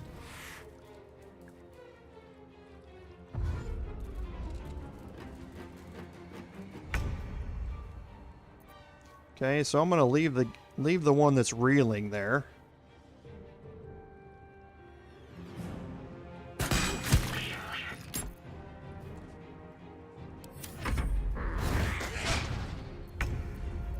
Yeah, and yeah, -5 to hit from reeling.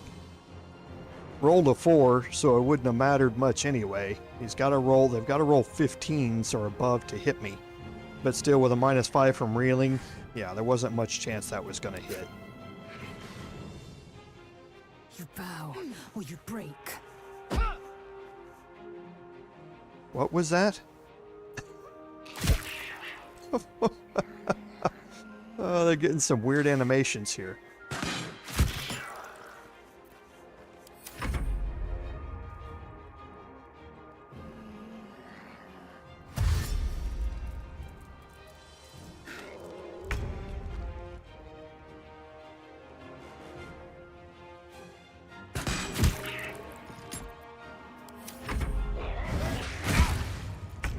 Hit me again. 17. Wow.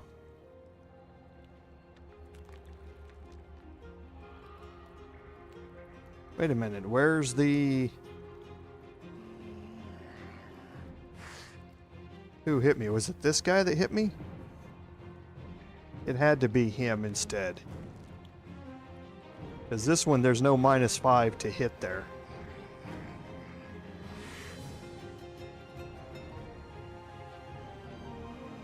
So yeah, must have been a different one that rolled a 17 to hit.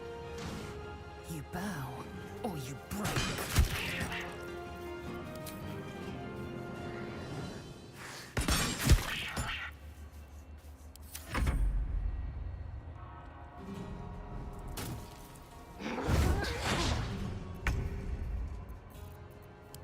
Okay, so he's within melee range.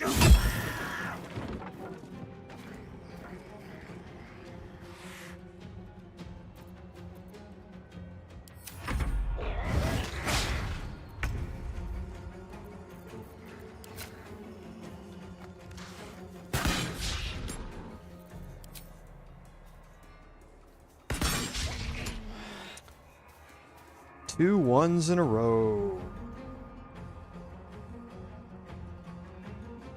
Oh, a 2 and a 1.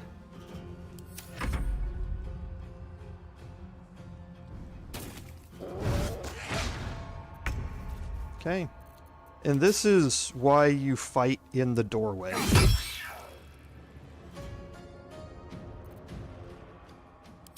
I'm going to save those. I will use that though. Is it just knocked out? Yep. Wow, he's rolling really well. 19.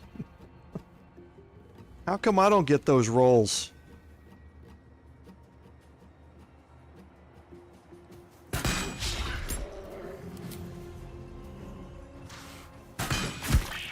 Yeah, really. Why don't I get those rolls?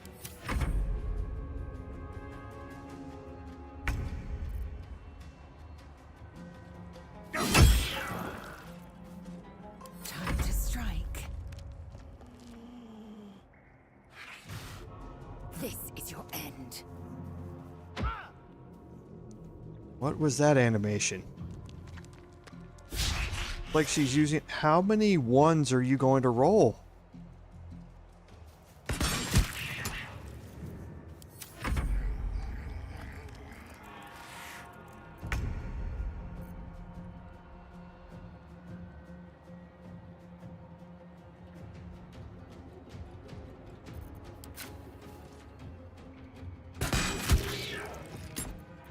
Victory awaits.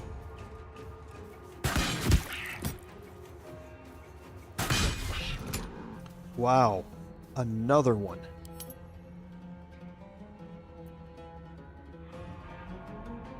I don't even want to go back and see how many of those she's rolled. Because there was another one right there. I think that's like her 4th one.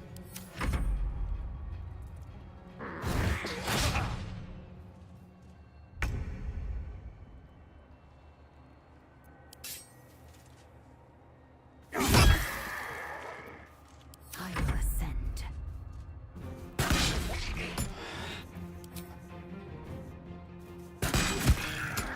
It's an impressive streak. I'll give her that.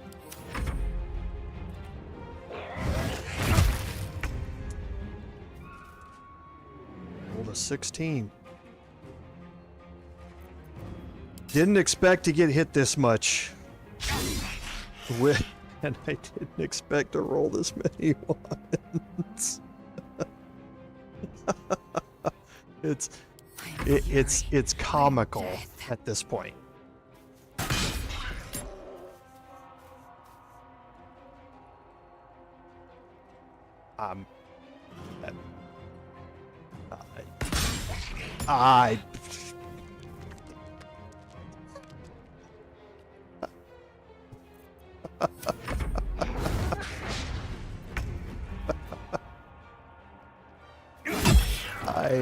I have no words. I have no words. You know, it's encounters like that that because you don't have a physical D20 in your hand that you're rolling on a table in front of you, it's encounters like that that make you go, there's no way this game is not rigged. Those are the encounters that make you go, wait, I rolled like 8 nat 1s out of 20 rolls. And you go, wait a minute, this number that's just popping up, that can't be real. That's got to be a joke or something. That's it. This thing's got to be rigged somehow. It's kind of crazy. It's kind of crazy. Let me work my magic. Eat this!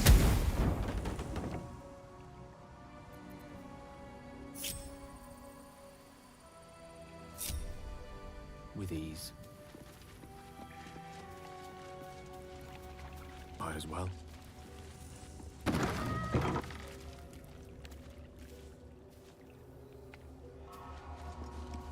Okay, so here in this room, there's not a whole lot. Most excellent. As far as looting to do, with the exception of every one of the Gremishka. What to do? You want to loot, and they're all going to be piled on top of each other, so you want to left alt this.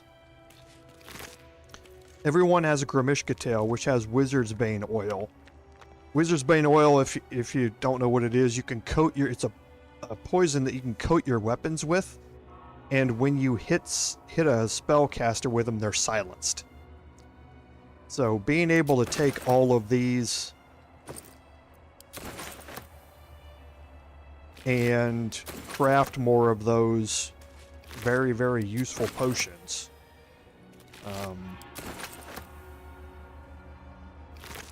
Is a good thing. So you want to left alt and make sure that you loot all of the Gremishka tails here. What's inside?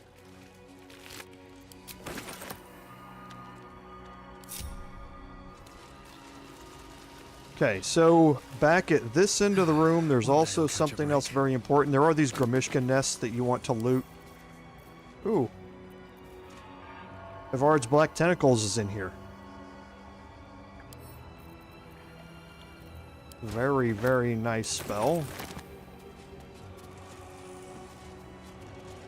Right here's a potion of animal speaking recipe. And this will unlock the ability to craft potions of animal speaking from your ingredients. So you definitely want to make sure you read that.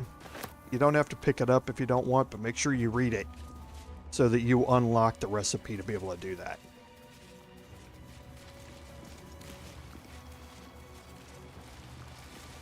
There's also another nest here and another one up here.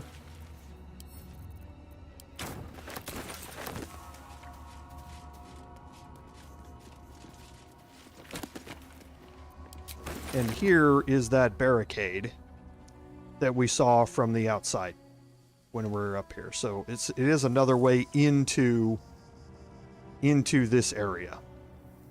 So since we don't have Astarion with us, we're not going to be able to pick our way into these gates here. But behind them, there are some scrolls and some potions that are back here. But what's important about them is that if you read the book here, it explains, it gives a description of Dawn Master Vaside, and it will lead you into some explanations about how to solve a puzzle that we're going to be encountering as we go through this. Okay. So the next thing that we want to do is head back out here and climb back up the roots. Nothing. I assume your kin are just as misguided as you are. Okay. And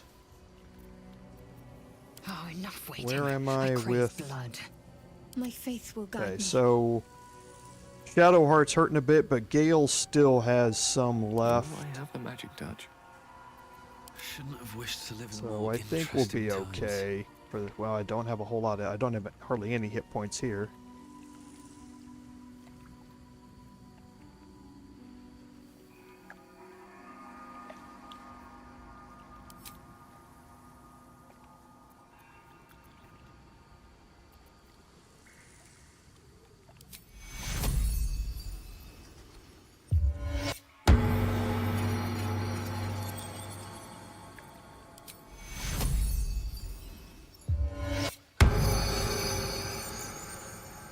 Okay. Like I say, didn't expect to get hit that much by the Gremishkas. That should be enough. Okay, so remember that we had a quest marker here to reclaim the Blue Jay's nest. We have animal speaking.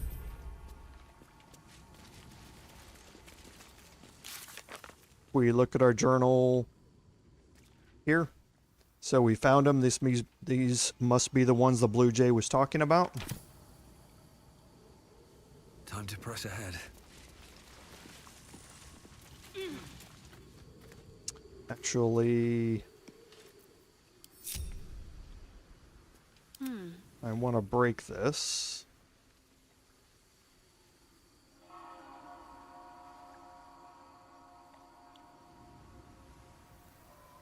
I'll go this way.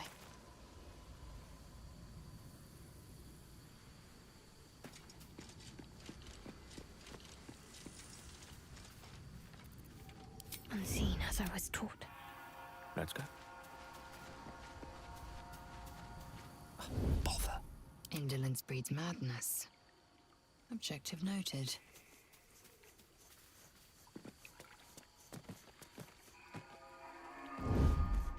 No one back home will ever believe this.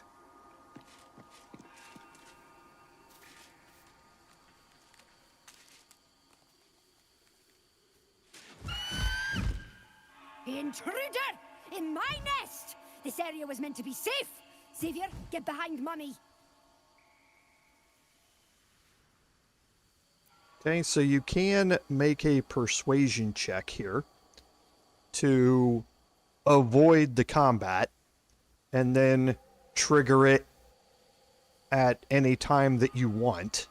I've already made the decision that we're going to play this out with combat. So you can make a persuasion check here. They will stay non-hostile, and you can position everybody where you want them and you know, trigger the combat on your own. You would accuse me of a crime in my own home! Outrageous! Okay, so rolled horribly. It's screeching for help. And you saw that it called for reinforcements. So just these two up here are not all you're going to have to deal with. That's the first thing that the ancient giant eagle is going to do, is to call for reinforcements. Now if you examine here, you can see that they're gonna appear in the next turn to defend it. The eagles also have a multi-attack, where if you're prone or you're caught in the twisting vines that are around here on the ground, then they can attack you multiple times, and it can really, really hurt.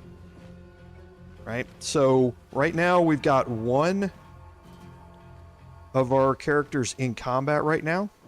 The other thing that you want to do is be very careful about the ledges around here. The eagles can yeet you off of this platform, and things get very, very bad for you the farther that you fall. So something else to be very careful about when you're up here is stay away from the twisting vines and stay away from the edges, and you're going to have a fight on your hands here. Alright, so I do have one Channel Oath charge left, right? Yes, I do.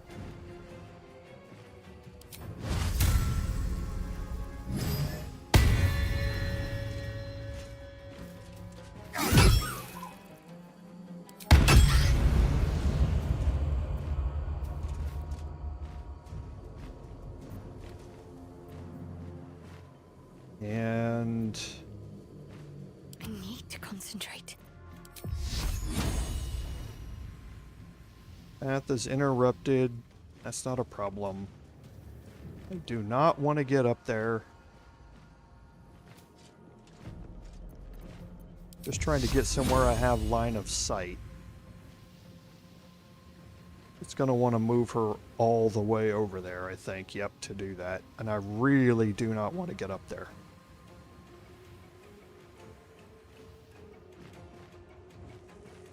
Let's hold my turns until the reinforcements show up, and we'll make a decision then.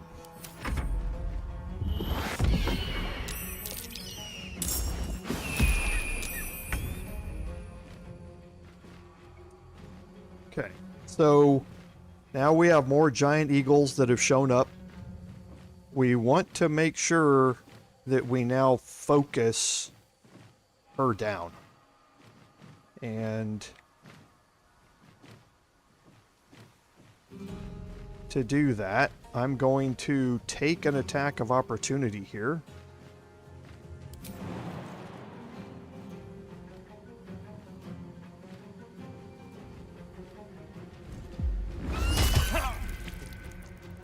And you would hit me.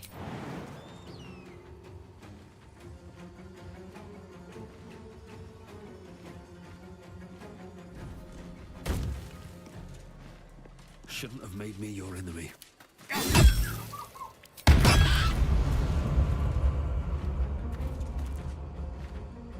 My faith protects me. And now let's see. So where does it want to move her to get this hit in? That's not bad. I can take that. Down with you.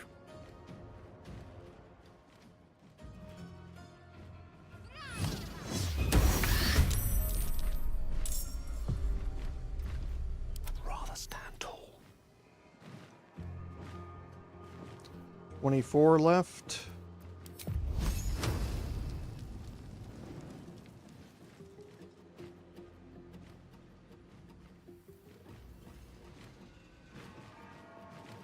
So again, I'm trying to find a spot. I really don't want to be up here, but I don't think I'm going to have a choice.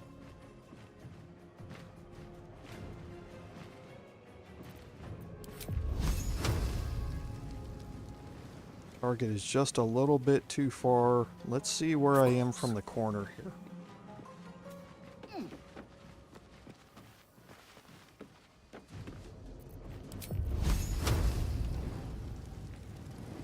Okay.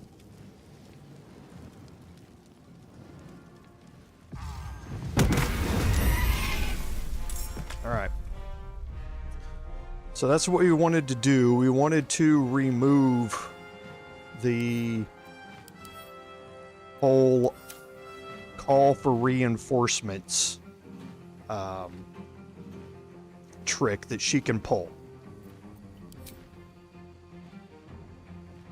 Again, we want to move away from these edges.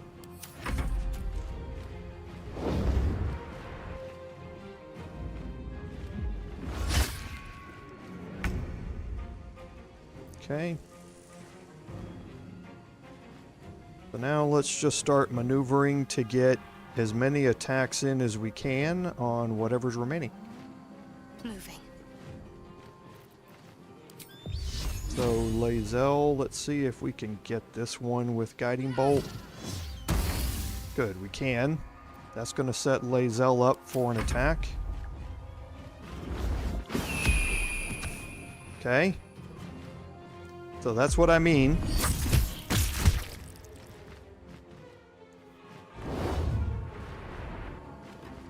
And now everybody's going to get multi-attacks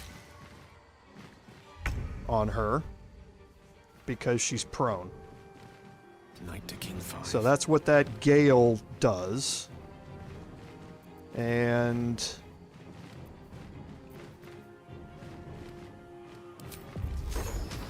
I'm not close enough.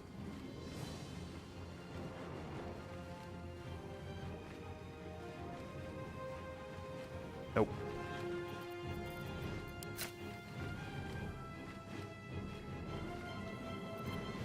Okay, so Gale's going to have to wait. I am fury. I am death. Alright, so now we're going to... Oh. Wow. 3.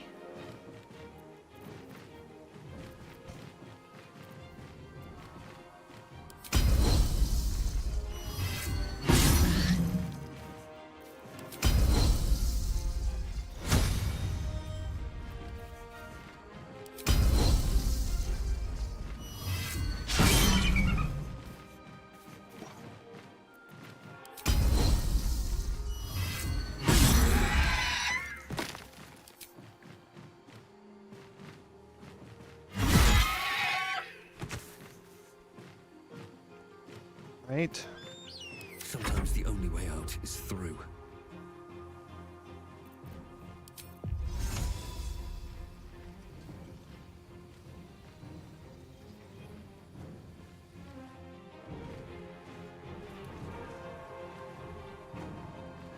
Have to keep going.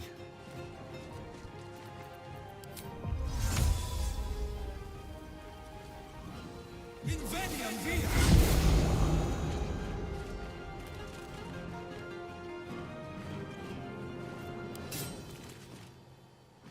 What do you mean, not enough movement?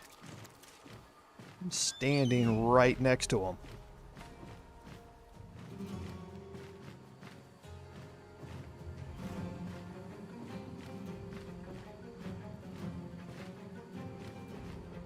I don't quite understand that. Because these are both now at disadvantage, but I mean, I guess it's still an 81% chance to hit.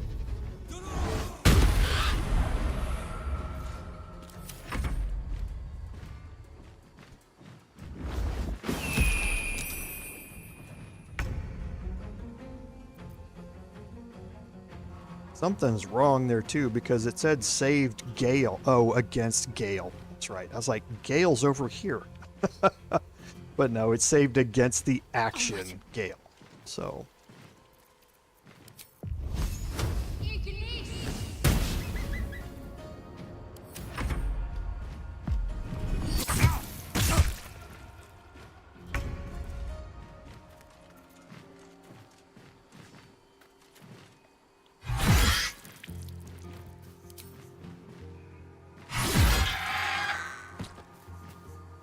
Okay, so that's a little better. The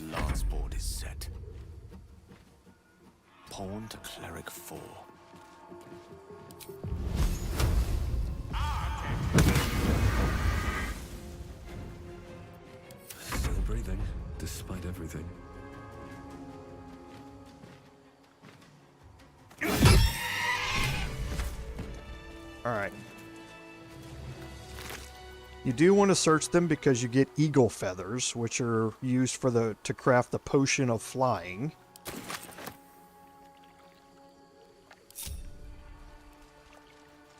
Wow. Lae'zel and her rolls. Moving in. I mean, that's some impressive stuff. She started to make up for it there at the end, but wow. I mean, wow. Okay, so you remember all of this from before? All of this area from when we jumped down to fight the Gremishkas?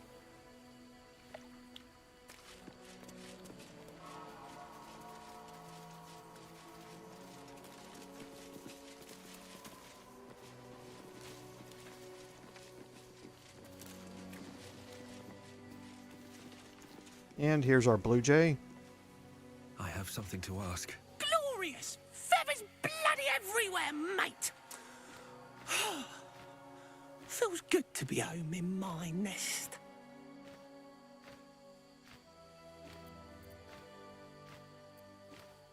I'm sorry. I'm just a bird. I don't have things to give you. Although, when I escaped the eagles, I spotted something buried near that ferry dock. Might be worth a look.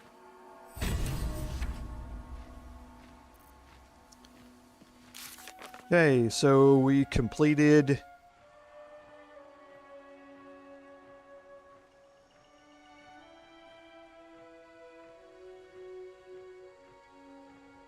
reclaim the blue jay's nest here.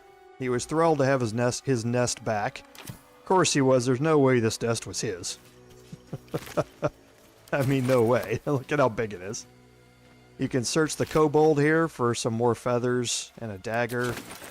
But what you're really interested in here is the Ceremonial Warhammer. Another of the ceremonial weapons that you can pick up that we're going to need a little bit later. Okay. So now here... Yeah, it was ripe with magic.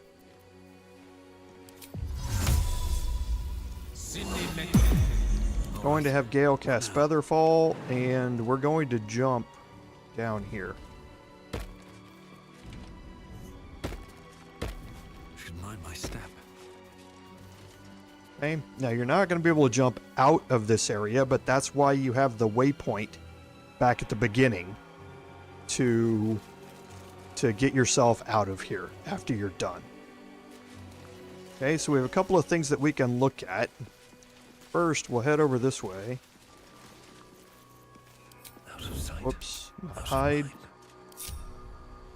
Going to break my group. Reaction.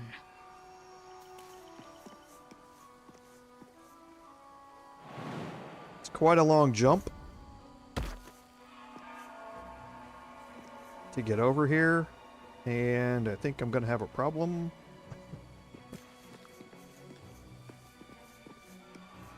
No, I won't. So here you have the Holy Lance Helm. So the trait on this is Smite the Graceless. Creatures who miss their attack rolls against the wearer must make a dexterity saving throw or take 1d4 radiant damage. So again, it's medium armor.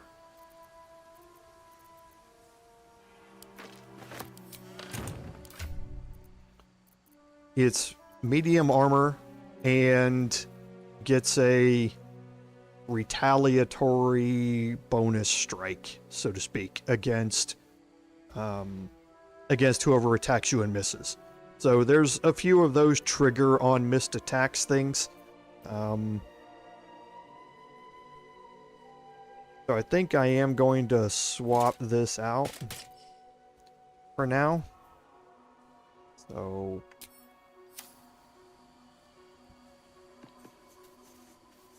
okay, and then we can jump ourselves back. Onward. The skeleton to search here.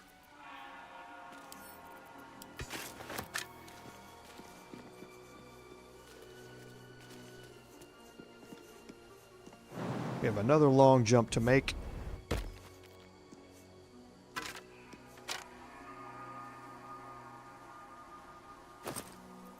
And there's a healing potion there.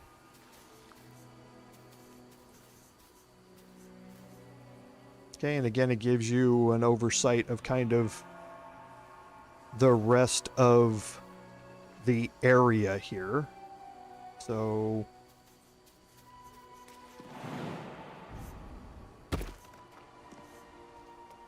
jumping back, there are no vines or anything like that to get you back down.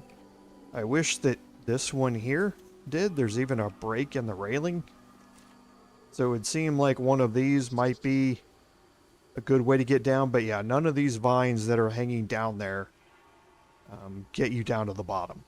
So we're going to group everybody up. Blood. No, never mind.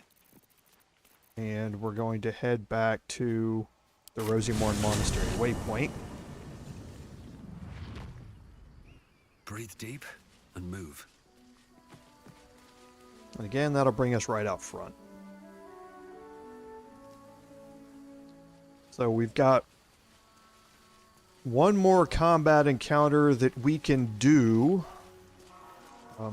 before we really need to refresh our action economy, because we are dreadfully short on our action economy. So we're going to make our way down here.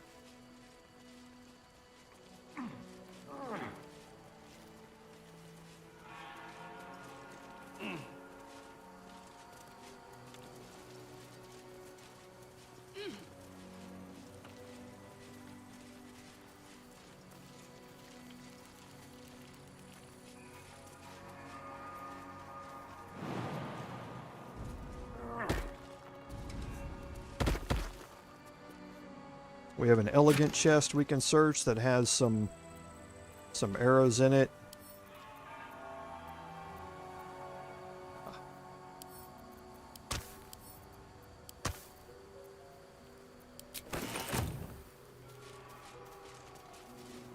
Continue on around this side.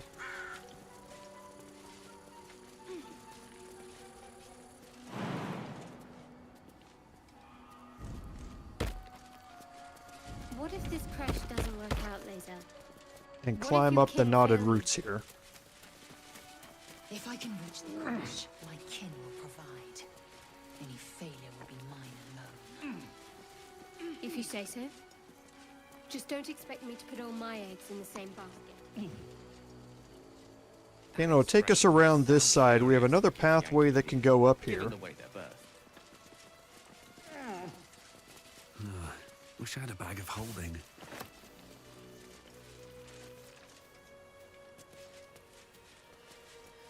And you see that we have a tombstone here. Let's see. Arskel Stockhold, Dawnmaster. From death, life. Okay. So if you dig up the dirt mound,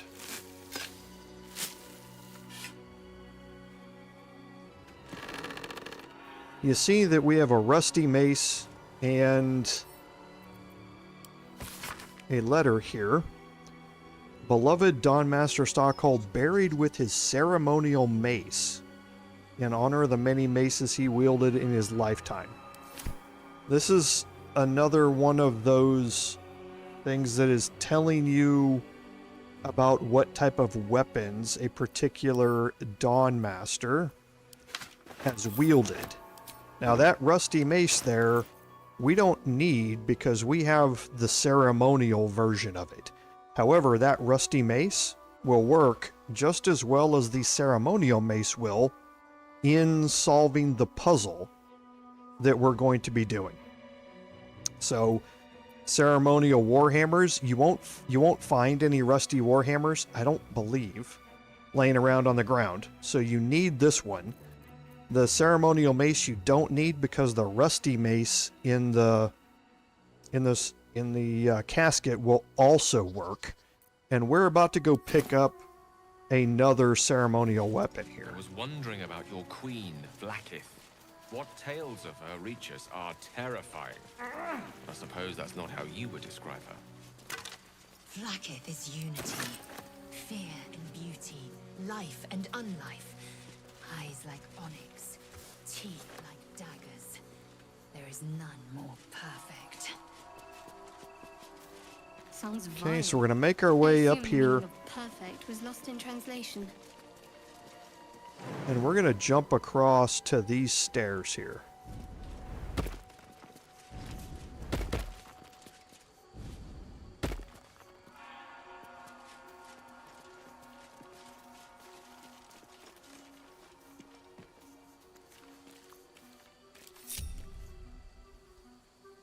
From here, we're going to toggle the group, and we have a crumbling wall here that we can attack.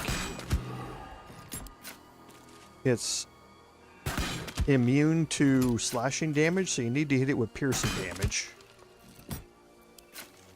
Or, I'm sure force damage would probably work too. Yes. Okay, so in here, there's a Guardian of Faith. Now, the Guardian of Faith actually will walk in here a little bit. The Guardian of Faith is not hostile. You can see it's got a yellow icon. The Guardian of Faith spell. All this time and it still holds strong. Okay. So the Guardian of Faith is a construct that was created by a spell. And the intricacy of this is that when an entity enters inside its attack range, then it can strike you. If you don't enter into its attack range, it can't hit you. Okay? It has retaliation, so if you're, again, within its attack range and you attack it, it's going to get a retaliation strike that is radiant damage based, and it can't be disarmed. Right? But the simple solution to this is, one, just avoid it. You can walk around this circle and it won't attack you. However, we have a Ceremonial Battleaxe that's laying on the ground in here that we want to pick up. Now you can cast something like Darkness or Fog Cloud in here and walk in and pick that up. But there's no reason why we can't just hang back and pelt it with ranged attacks. Now, this thing is going to be hard to hit. Shouldn't have wished to Make live no more doubt about that. interesting times. Okay, so your shots aren't going to necessarily land every time that you do this, but this is the safe way to do it.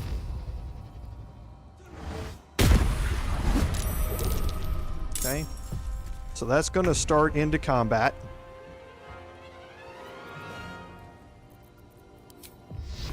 Okay, so I have 91% chance to hit with one of my cantrips. That's good, because it dropped Radiating Orb on him. So now that ends me. Gale.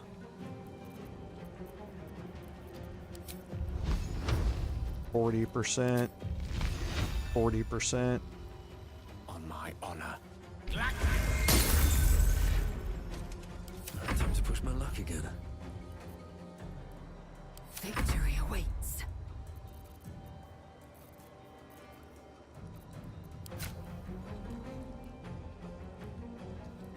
Only a 30% chance.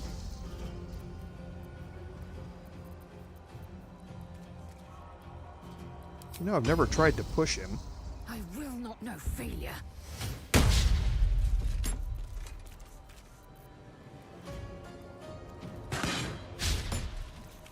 Okay. So now, his attack, he's not going to do anything. Nobody is within his range. So all you have to do is rinse and repeat.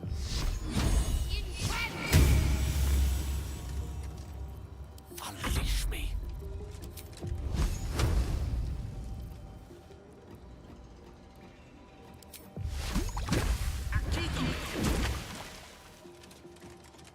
Guess that would lower his armor class. So it's 20. Still on my feet.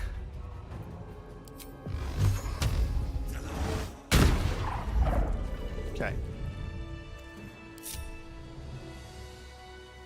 We do have a skeleton out here that we can quickly search. Again, a rusty short sword, not needed for anything. Another step forward. And now in here we can pick up our Ceremonial Battleaxe.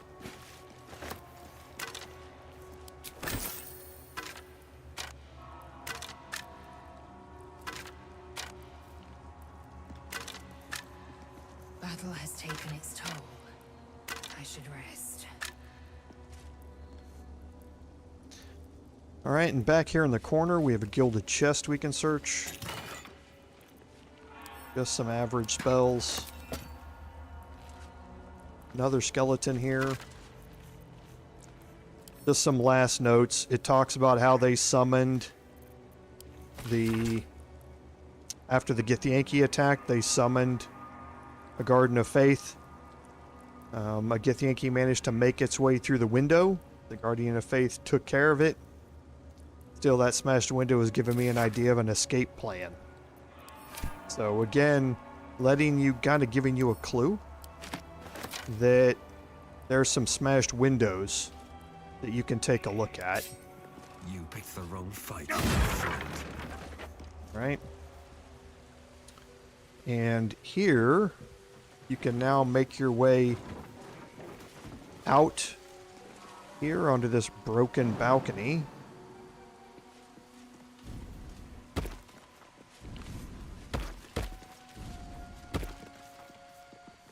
And again, another broken window here. We can make our way into here.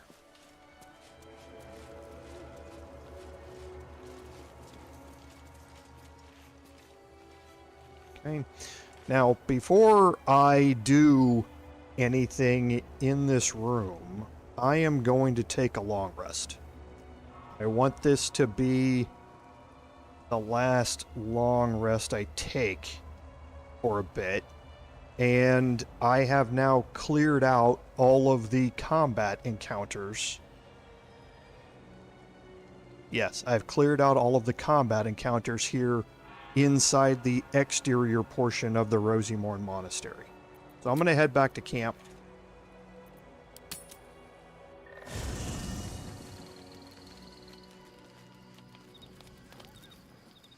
And we'll just quickly check our conversations. Just what I need. I can't believe Mistress demanding Gale sacrifice himself to destroy the Absolute. It's just a waste of a perfectly good cult that we could be controlling. And a waste of a perfectly good Gale, I suppose.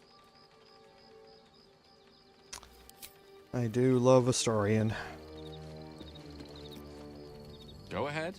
I'm listening. She expects those who seek to use the weave to do so honestly, and with respect for its potential to destroy, as well as its potential to save. I doubt she's asked many of her followers to blow themselves up. That's a fate she's bequeathed exclusively to me. She wouldn't ask such a thing if it weren't our only means of survival. However much she's annoyed at me.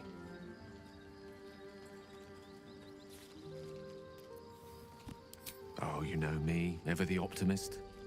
I'm trying to focus on the positives. Truth is, I was living on borrowed time already. Consuming those items would only have kept the orb sated for so long. If anything, I feel more at peace than I have in months. At least now I know my death will have purpose. It won't be a distant bang in the footnotes of history. So, yes, there was a question asked earlier by Dave. Does this mean that Gale won't eat any more magic items? That is where he mentioned that. In that, yes, the clock is stopped. He doesn't need magic from Weave to slow it down anymore. So yes, you're not going to have to give up any more magic items to him. I don't believe. I actually can't remember from my personal playthrough. I haven't given him an item in so long that I assume that that's the case. But yes, that is what I'm understanding so far. If that's wrong, somebody please let me know. Like I say, it's been so long, I've given him an item that I don't think he's even been asking anymore. Hello. You are not food. You are friend. Nice here. The caves smell like rotting meat. Goblin cat smells like goblins. Yes, fun.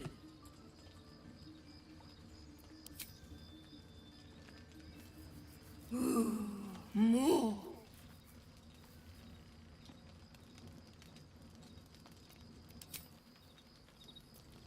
Yeah, I think it's done, Philip. Like I say, I think that's the same experience that I've had. Keeping well, friend. But I just want to make sure, because I haven't played the entire game. Like I say, I'm into Act 3 now, but I haven't finished all the way through, so. Just want to make sure that if anybody has a different experience with it. If I get something wrong, I always try and correct myself. I don't like giving you guys incorrect information. A shame my first brush with the famed Elminster couldn't be a tad more optimistic. Listen, I might invoke the Triad from time to time, appeal to Helm, but I'm no man of faith.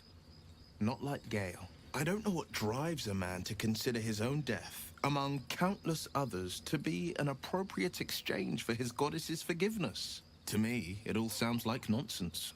The faith that matters most is that which you hold in yourself, in the ones that most matter to you. Big Bomb be damned. Gale's got everything he needs to defeat the Absolute already. Talent, nerve, and powerful allies at his side. I hope he'll come to see that. Okay. Will's fired up.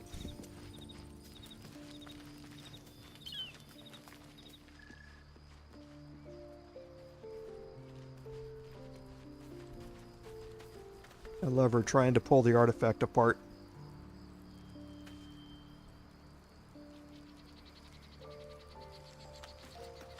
I can't believe Mistra actually expects Gale to just sacrifice himself like that. Seems like a waste of a fine mind.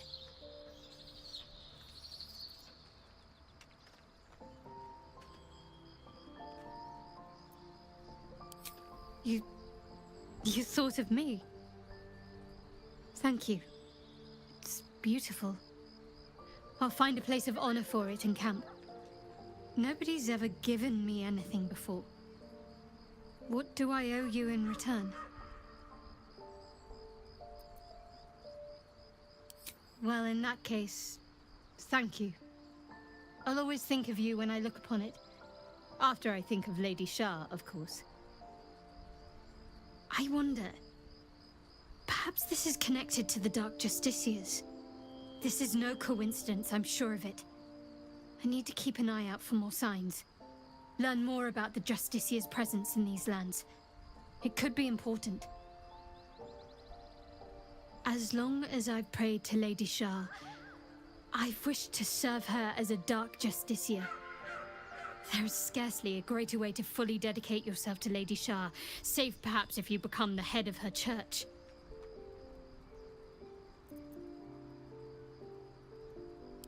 Thank you. I should have known you'd be understanding. Okay, I don't think there's anything new on these, but we'll check real quick. Go ahead.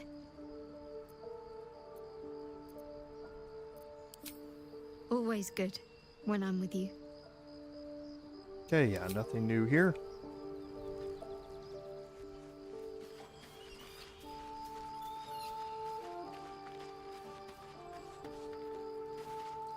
Elminster. Even the Githyanki have heard tell of the Sage of Shadowdale. Some of his works have been translated to Tirsu. That doesn't mean his every word carries wisdom, however. Near as I can tell, Mistra demands Gale's faith, but holds no faith in him. Why else would she demand Gale sacrifice himself, and perhaps so many others? Does she not think he can destroy the Absolute with his own immense talents? Does she not know the mighty company that he keeps? Demanding Vlaakith may be, but she acts for the good of the Githyanki people. Mistress concerned only for herself. Perhaps he'd find forgiveness in a fiery death. But I can't help but wonder why he'd want it at all. Okay. While we're here...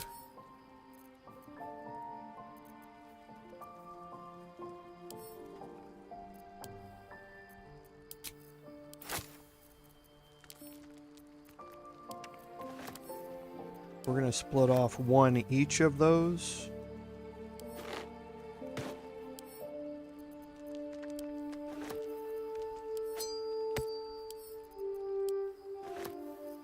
Okay.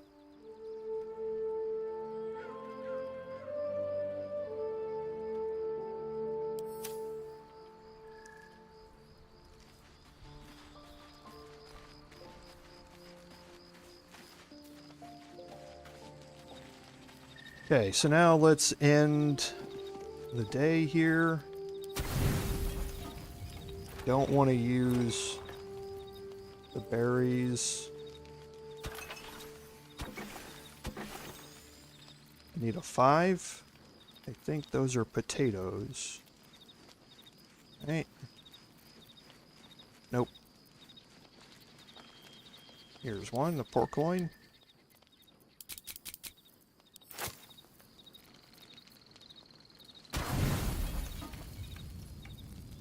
Don't want to use those either. Yeah, I hope it wasn't an accidental usage like you were talking about earlier of a camp supply. That would be horrible.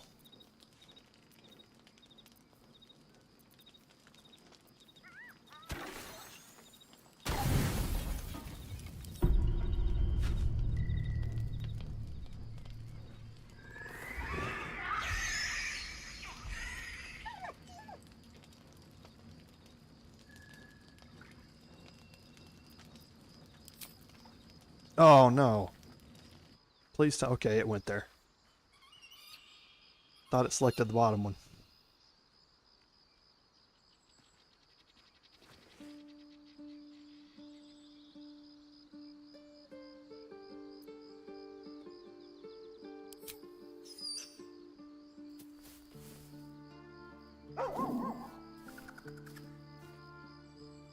Just a bad dream. It's all right. Goblins had me in a cage, poked me with pointy sticks. Hush now, it was just a nightmare. We're safe here, with Master. He'll settle in. Give it a little time.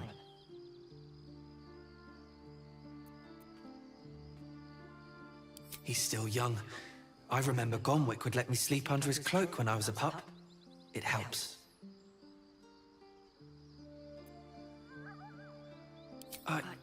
I suppose I did. You've been good to us. To both of us.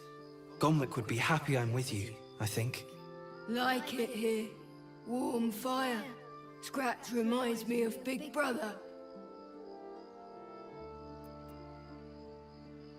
Used to. Mother ate him.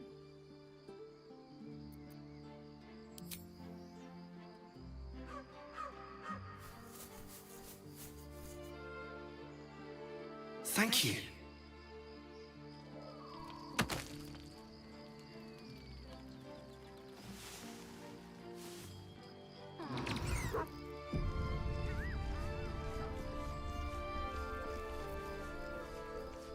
Okay, so Scratch wants to talk.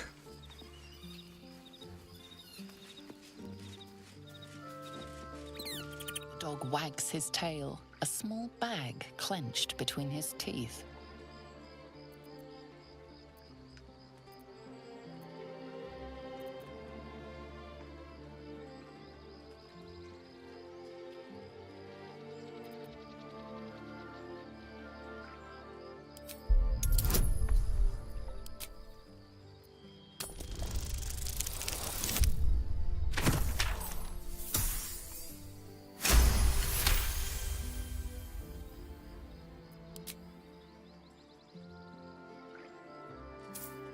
He gives in and surrenders his find to you.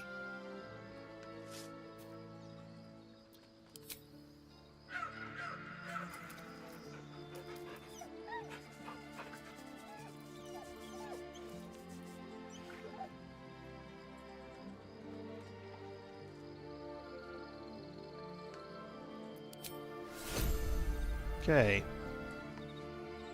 So, yes, actually I was going to take a second because I forgot I had done something.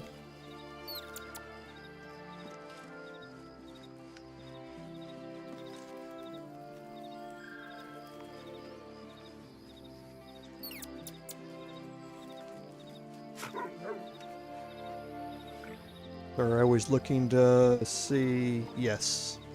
Yeah, I was just looking to make sure that it had, because I didn't see it proc, so I was making sure it already procced from my personal playthrough, and it has. That's the "you have two hands for a reason" achievement. Pet Scratch and the owlbear cub at the same time, the greatest joy an adventurer could ask for. Okay, so now I don't think anybody else probably needs to speak to us. So let's just leave camp.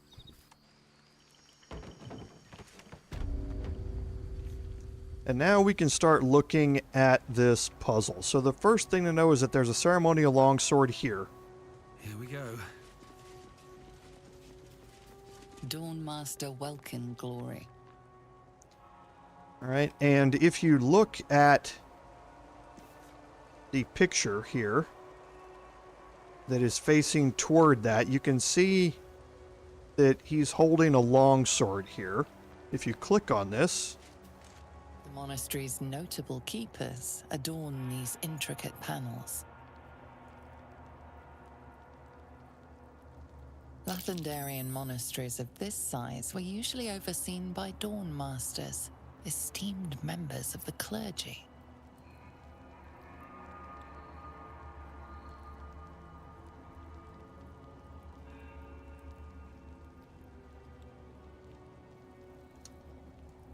Okay, don't know if this is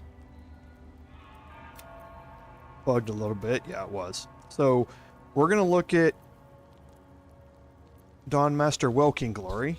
Dawnmaster Welkin Glory beckons forth the rising sun in Lathander's name. Okay, and again, that picture shows that he has a longsword. So you can try and gather information about which ceremonial weapon goes on which pedestal based upon examining this stained glass. The reconsecration of the monastery, conducted by Dawnmaster Seed. Okay, so Dawnmaster Seed had a warhammer in his hand. And you can again look at the ground. It's here, but you can also go to the plaque. Dawnmaster Seed. So now here,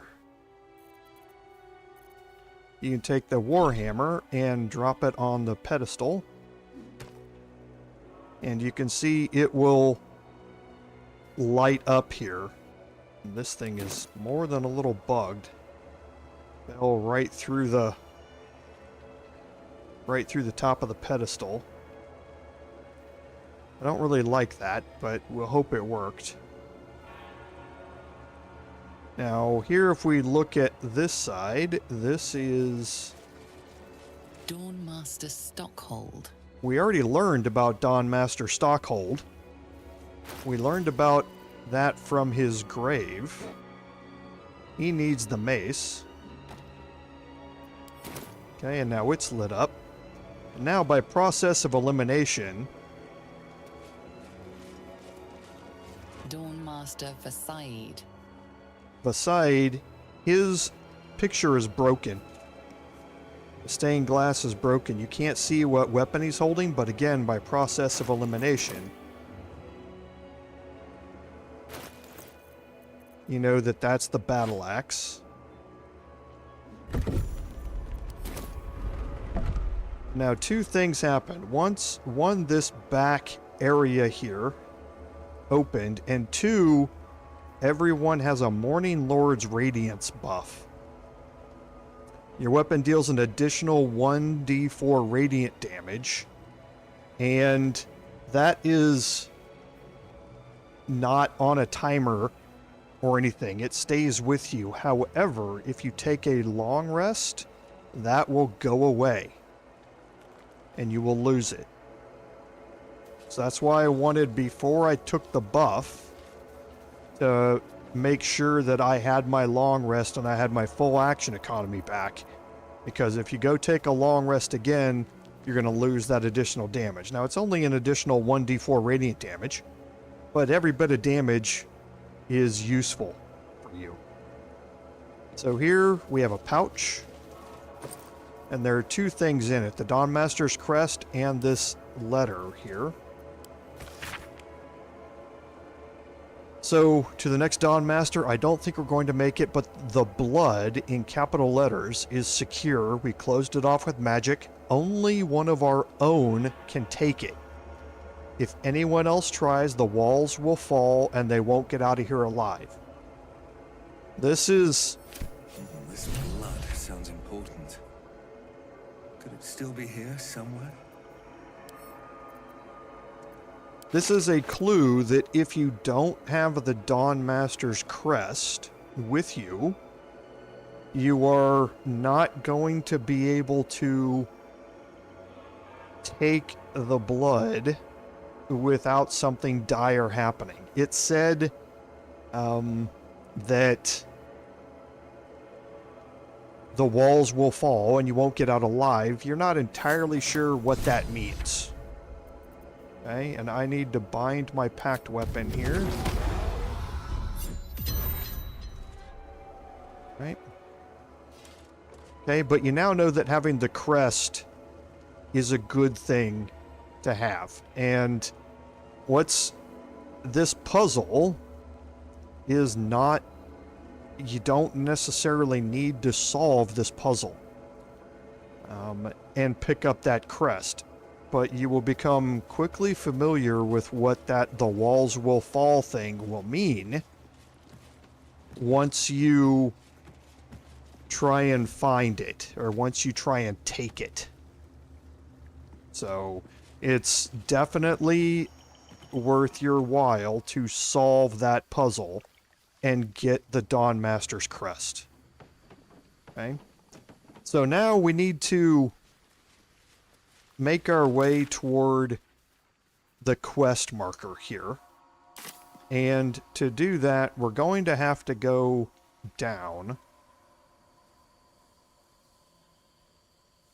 And this is the spot where I get...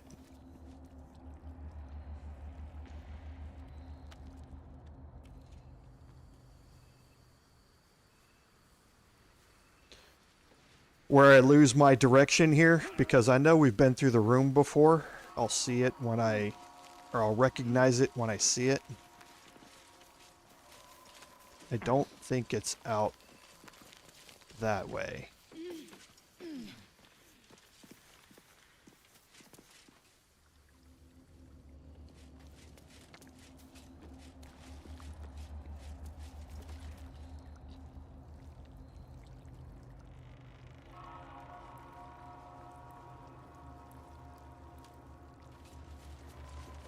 Yeah, because it's in here.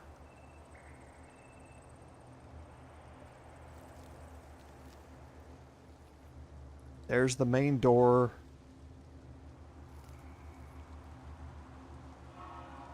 It's that door right there.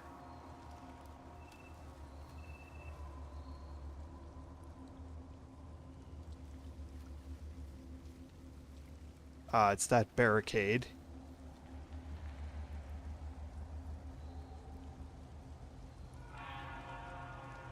That's outside. Okay. At least things have stayed interesting.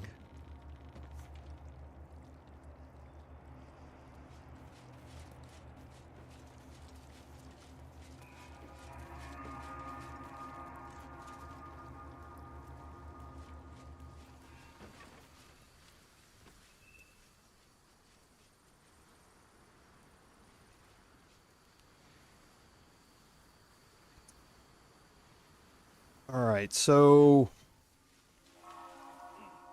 I think I know where I'm going here. If I don't, I don't. Hey, Dave. Welcome to the stream. Thanks for being here. But if we don't, that's why we always have a waypoint back there to get us back to the start so we can start over again. But I think I know where it is.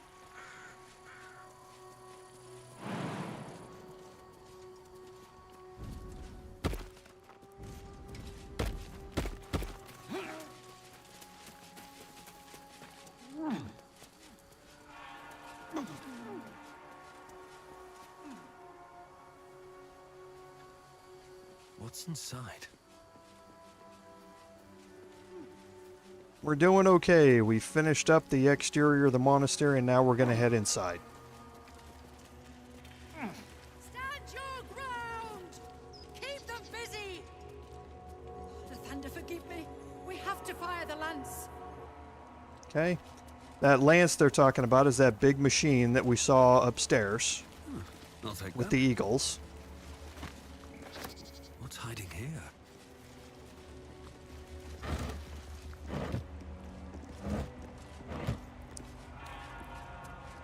Okay, and there's just some random things that you can read down here.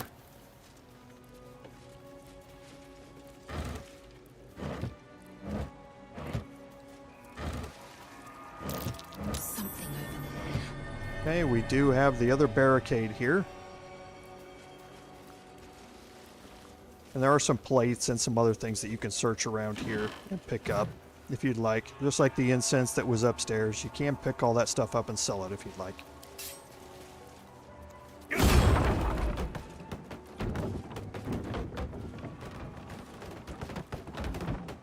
Okay, so we'll head up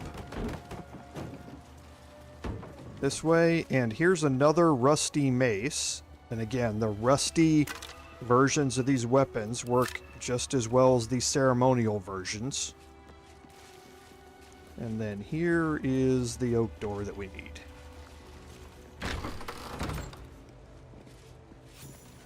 Okay. Takes us into the center spot here, and we definitely want to...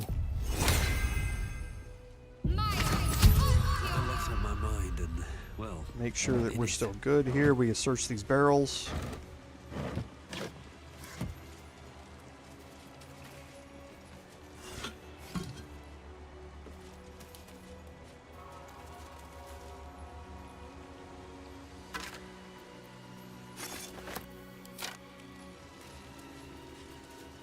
Okay, there's a grease bottle here if you'd like to pick that up. I've already got more than I am ever going to need, and there's nothing out this way. Best be on my way. Oh, another skeleton up here we forgot to search.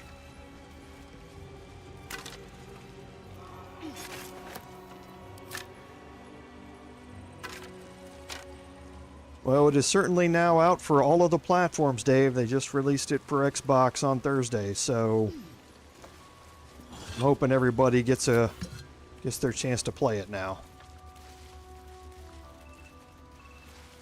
So inside here, this is the back side of the main entry doors. Seems simple enough.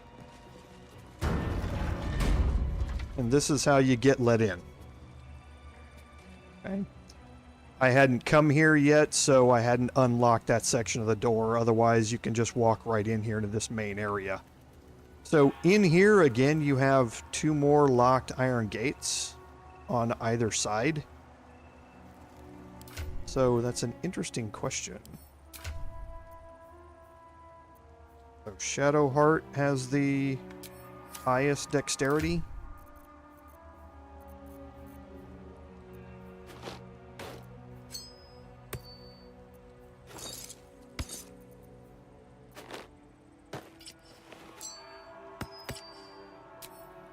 I'm interested to know how well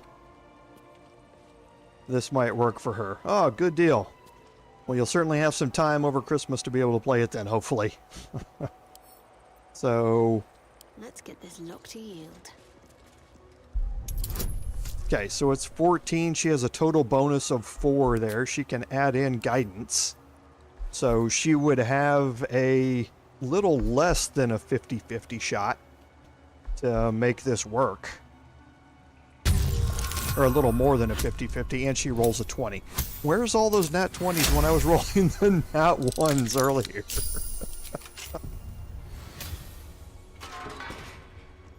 So when you're a potion of mind reading, and again you have these books, and these books explain somewhat about the puzzle. Some of them about the puzzle that we already dealt with. But some of them also just give lore about Need to keep going. about the game.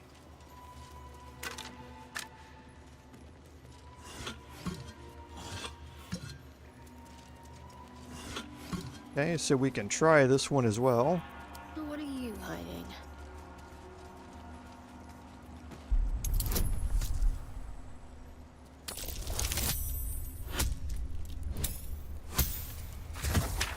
It's the gloves. The gloves are a huge benefit. Having advantage is such a big deal in tabletop as well as in this game. So a scroll of Gust of Wind, and again something else about another Dawn Master. I don't think there's anything, yeah, nothing in this one other than some lore. Let's see. Okay, and if I wanted, I could go back and pick those other two. But again, there's a potion of necrotic resistance, which is good, but not something that I can't, live without. Within reach. Okay, so this talks about the attack on Rosymorn Monastery from the Githyanki point of view. Gale failed to survive. Okay, so I did forget about that. Need to come up here one at a time and find the dirt mount.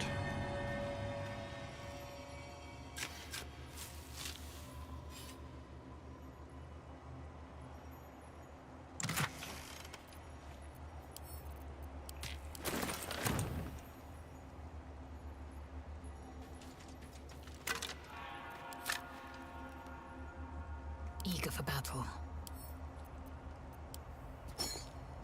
And I believe Lae'zel also has another slate. She does.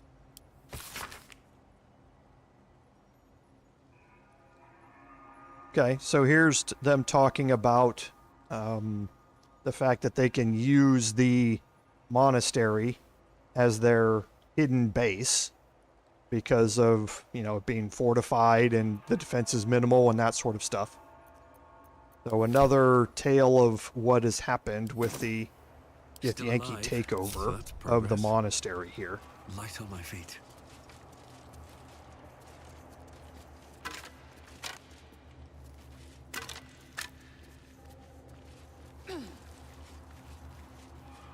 Okay. So there is one more thing that I want to do, but again, we don't have a time limit on it, and that's what I told you about Lady Esther. I'm going to go look around and see if I can find the owlbear egg.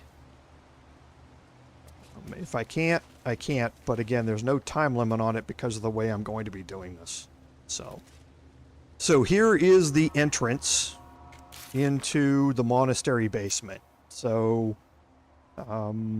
the guards at the entrance mentioned a captain inside of here that we're going to have to go talk to. And we also unlocked the Find the Blood of Lathander quest. And again, we found a crest that is going to help us find the blood. So here's just more explanation or expansion of Lae'zel's personal quest line, as well as Gale's, where we learned about him basically giving his life to get rid of the Absolute. So now we can head into the monastery basement.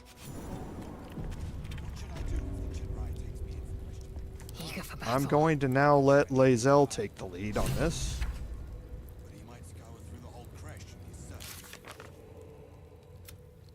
Okay, so there should be some kind of device capable of removing the parasite. We just need to find it.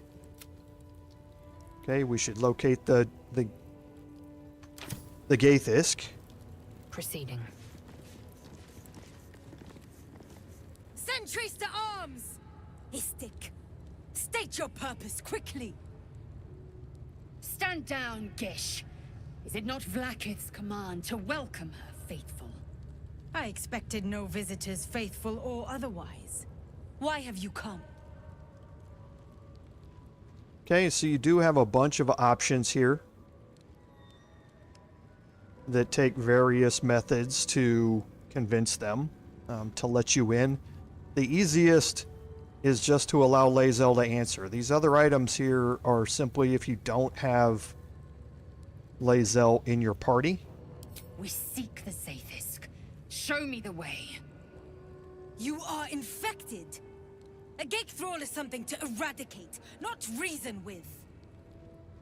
The faithful may be purified. This is Vlaakith's protocol. Fine. Let the Gustil carry out your fate. Report to the infirmary at once. And step carefully. Creche watches you. Okay, so another one of the reasons, I mean, obviously this is part of Lae'zel's personal quest line, so you want to have her with you.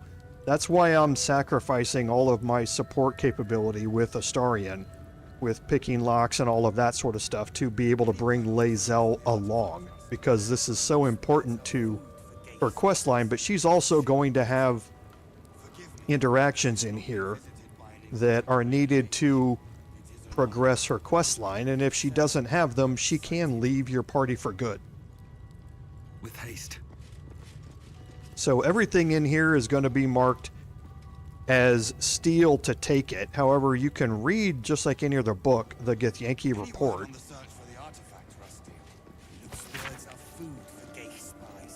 Kobolds entering the area, threat pose minimal, ignore them. So that's why all of the Gremishka and the Kobolds were just ignored and not cleared out by any of them.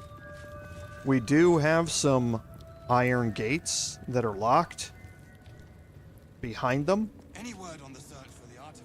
in some of these areas, and you might be able to get into some of those areas because there are no detection cones that are overlapping.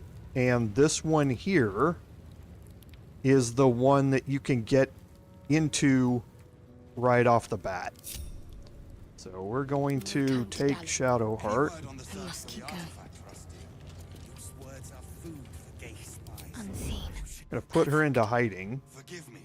We have not been visited by an Inquisitor in an age. It is an honor. I would be more Let's get this lock to yield. Okay, it's a 10 here.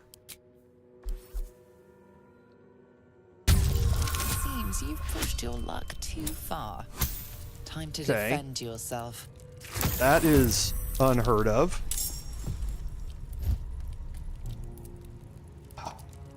Okay. That did not happen in my personal playthrough. It doesn't matter if you get into this fight. Nobody else is going to... This fight is sequestered. So no one else is going to be angry with you based upon what happens here. But yeah, this is not what happened in my personal playthrough at all. So I didn't want to do this because I'm wasting action economy in this fight. But it is what it is.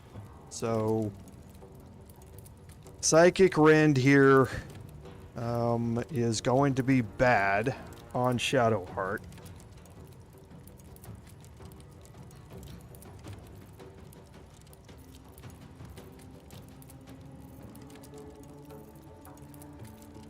So I'm going to counterspell this.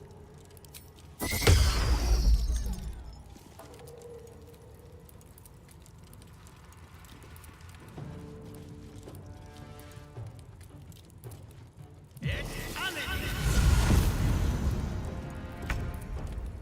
Okay. So...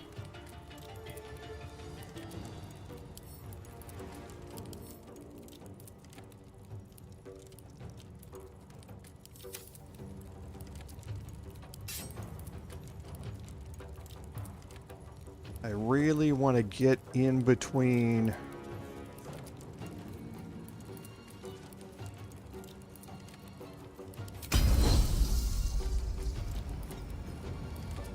her and Gale. Oh, thank you. Wow. 65% chance to hit, and she just can't hit. She just can't do it. Look at this. Wow.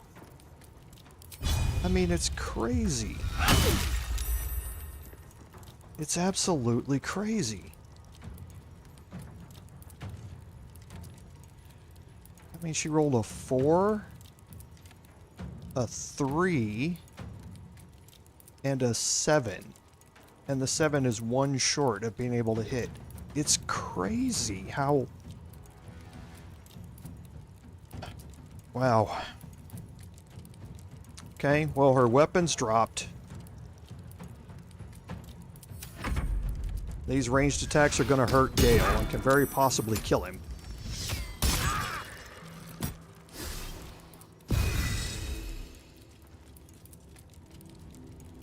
Go after my Paladin, not Gale.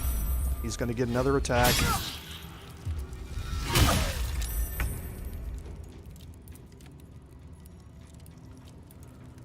Okay. I'm trying to balance this here.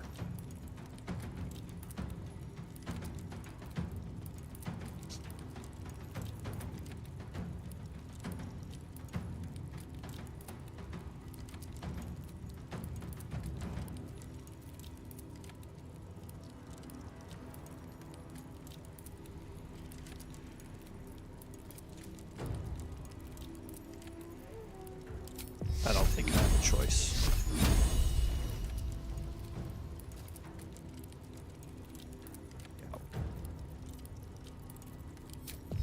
Okay, just have to forgo all of the buffs after this.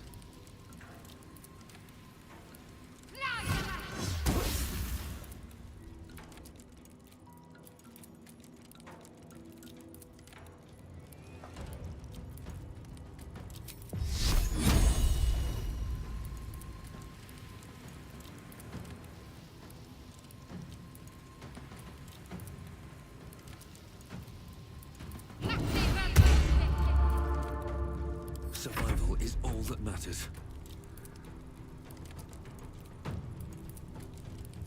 Let's move here. Am I getting advantage on this? Yes, I am. I don't need the crit. I am going to throw in Divine Smite, though.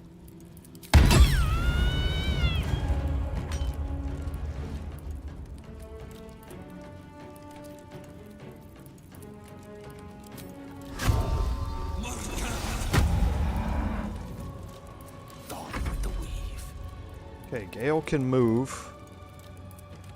I want him to move somewhere where he can't be hit from up here. But I do want him to get an attack here.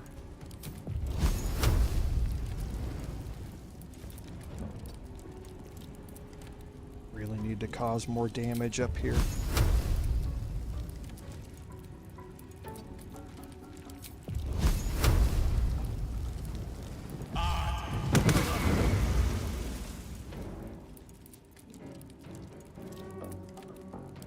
And I have to counterspell whatever he's throwing again.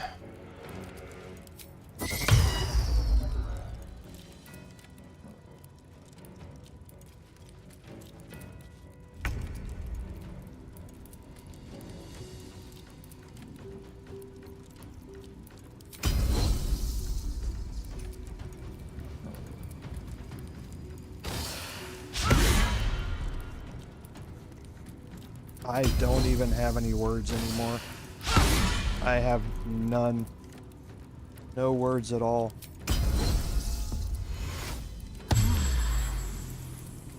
None. He's going after Gale again.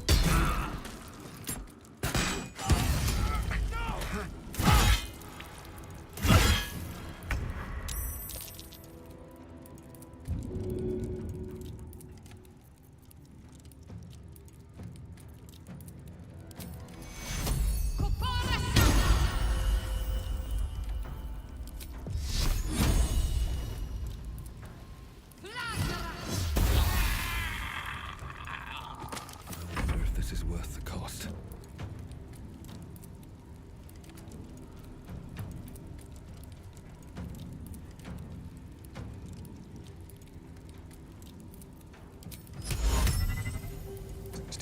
%.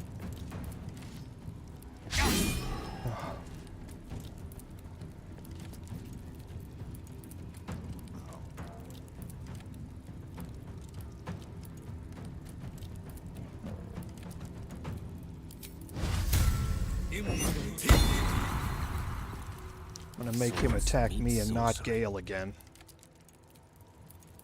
Gale can't do anything now that he's been brought back up.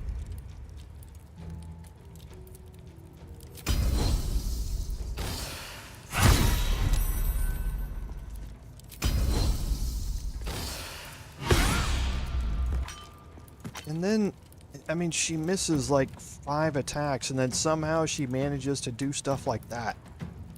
I mean, it's kind of crazy. I can't get my bonus attack in here because he's out of range. He's way up there. So I'll just have to end the turn. He's gonna go after my Paladin. Wow.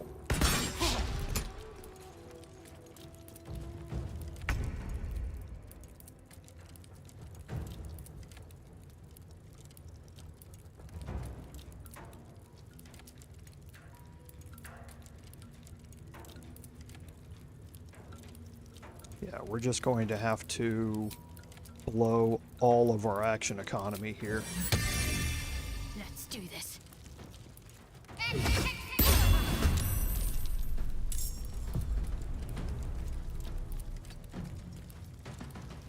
What now?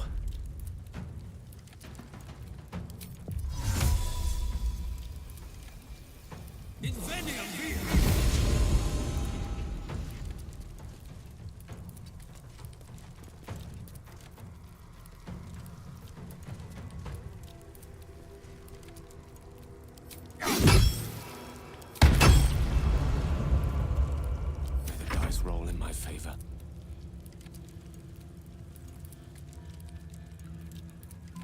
Onward.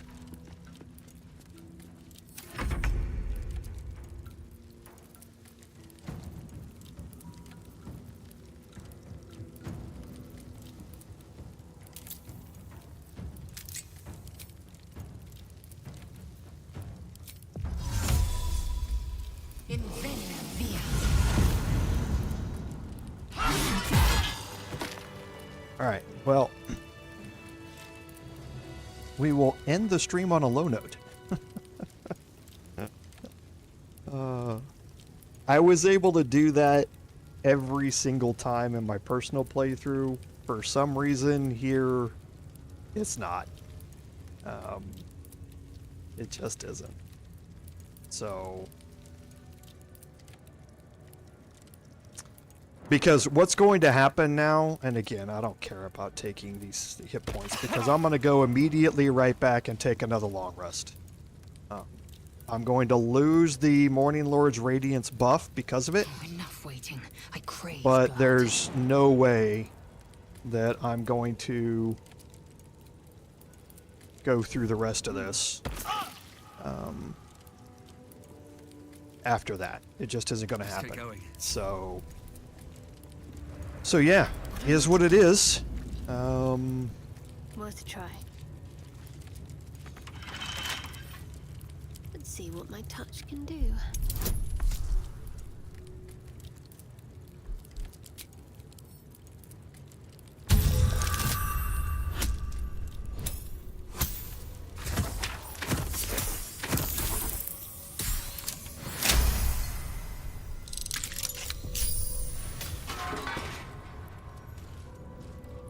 Okay, so in here, you would have a bunch of stuff that's all marked steel. However, it doesn't matter for us. So you have some captives that were kept down here by the Githyanki. You also have Elika. You remember we met Elika. She was the tiefling that was on top of the gatehouse at the Githyanki patrol encounter. She obviously didn't make it.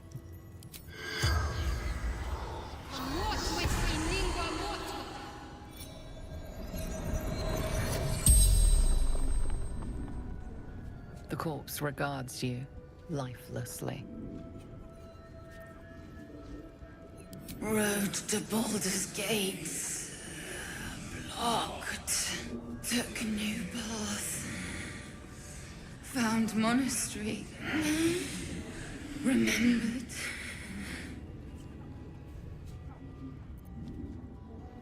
A rhyme.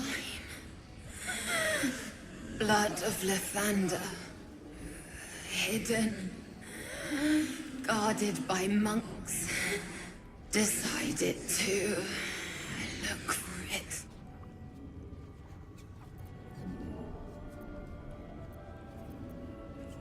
Powerful relic. Valuable. Wanted to sell. Start again.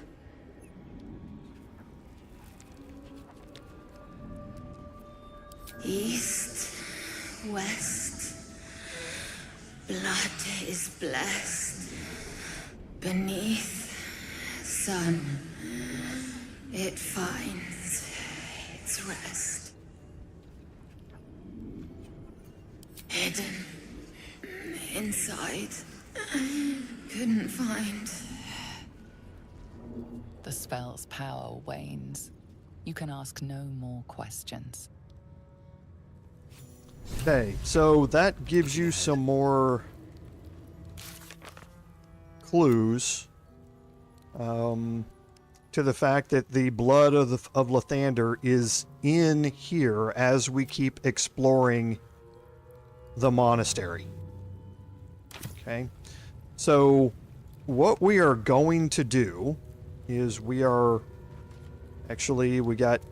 like 30 seconds here left, so I'm going to finish searching this so that we can get right into doing what we're going to be doing next time.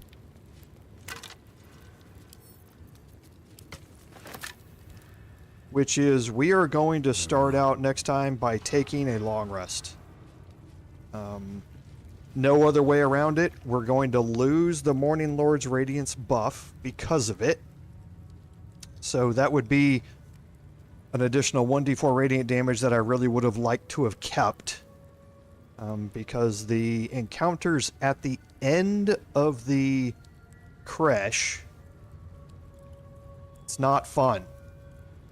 And every bit of additional damage would be helpful for that. But don't really have a choice now. So again, I've told you guys before, I don't save scum during my live stream, so whatever happens, happens. We get to see the joys, we get to see the angers, we get to see the disappointments all sounded out in my voice as we roll one after one after one, and after we get into stuff that doesn't play out the same as my personal playthroughs have played out. So, but like we say, it is just more flavor for the game. So that being said, we're gonna call the end to our live stream today. As a reminder, we will be back on Wednesday evening for Starfield for people who enjoy that. We will be back next week on Saturday at the same times for Baldur's Gate 3 again. Those times are listed in the About tab on my channel, so you can go review those times and hopefully you're able to join us again. So, as always, I'd like to thank everyone for coming along on our journey today. Without your support, none of this would be possible. This is Commander Jorval saying, until we meet next time, fare thee well.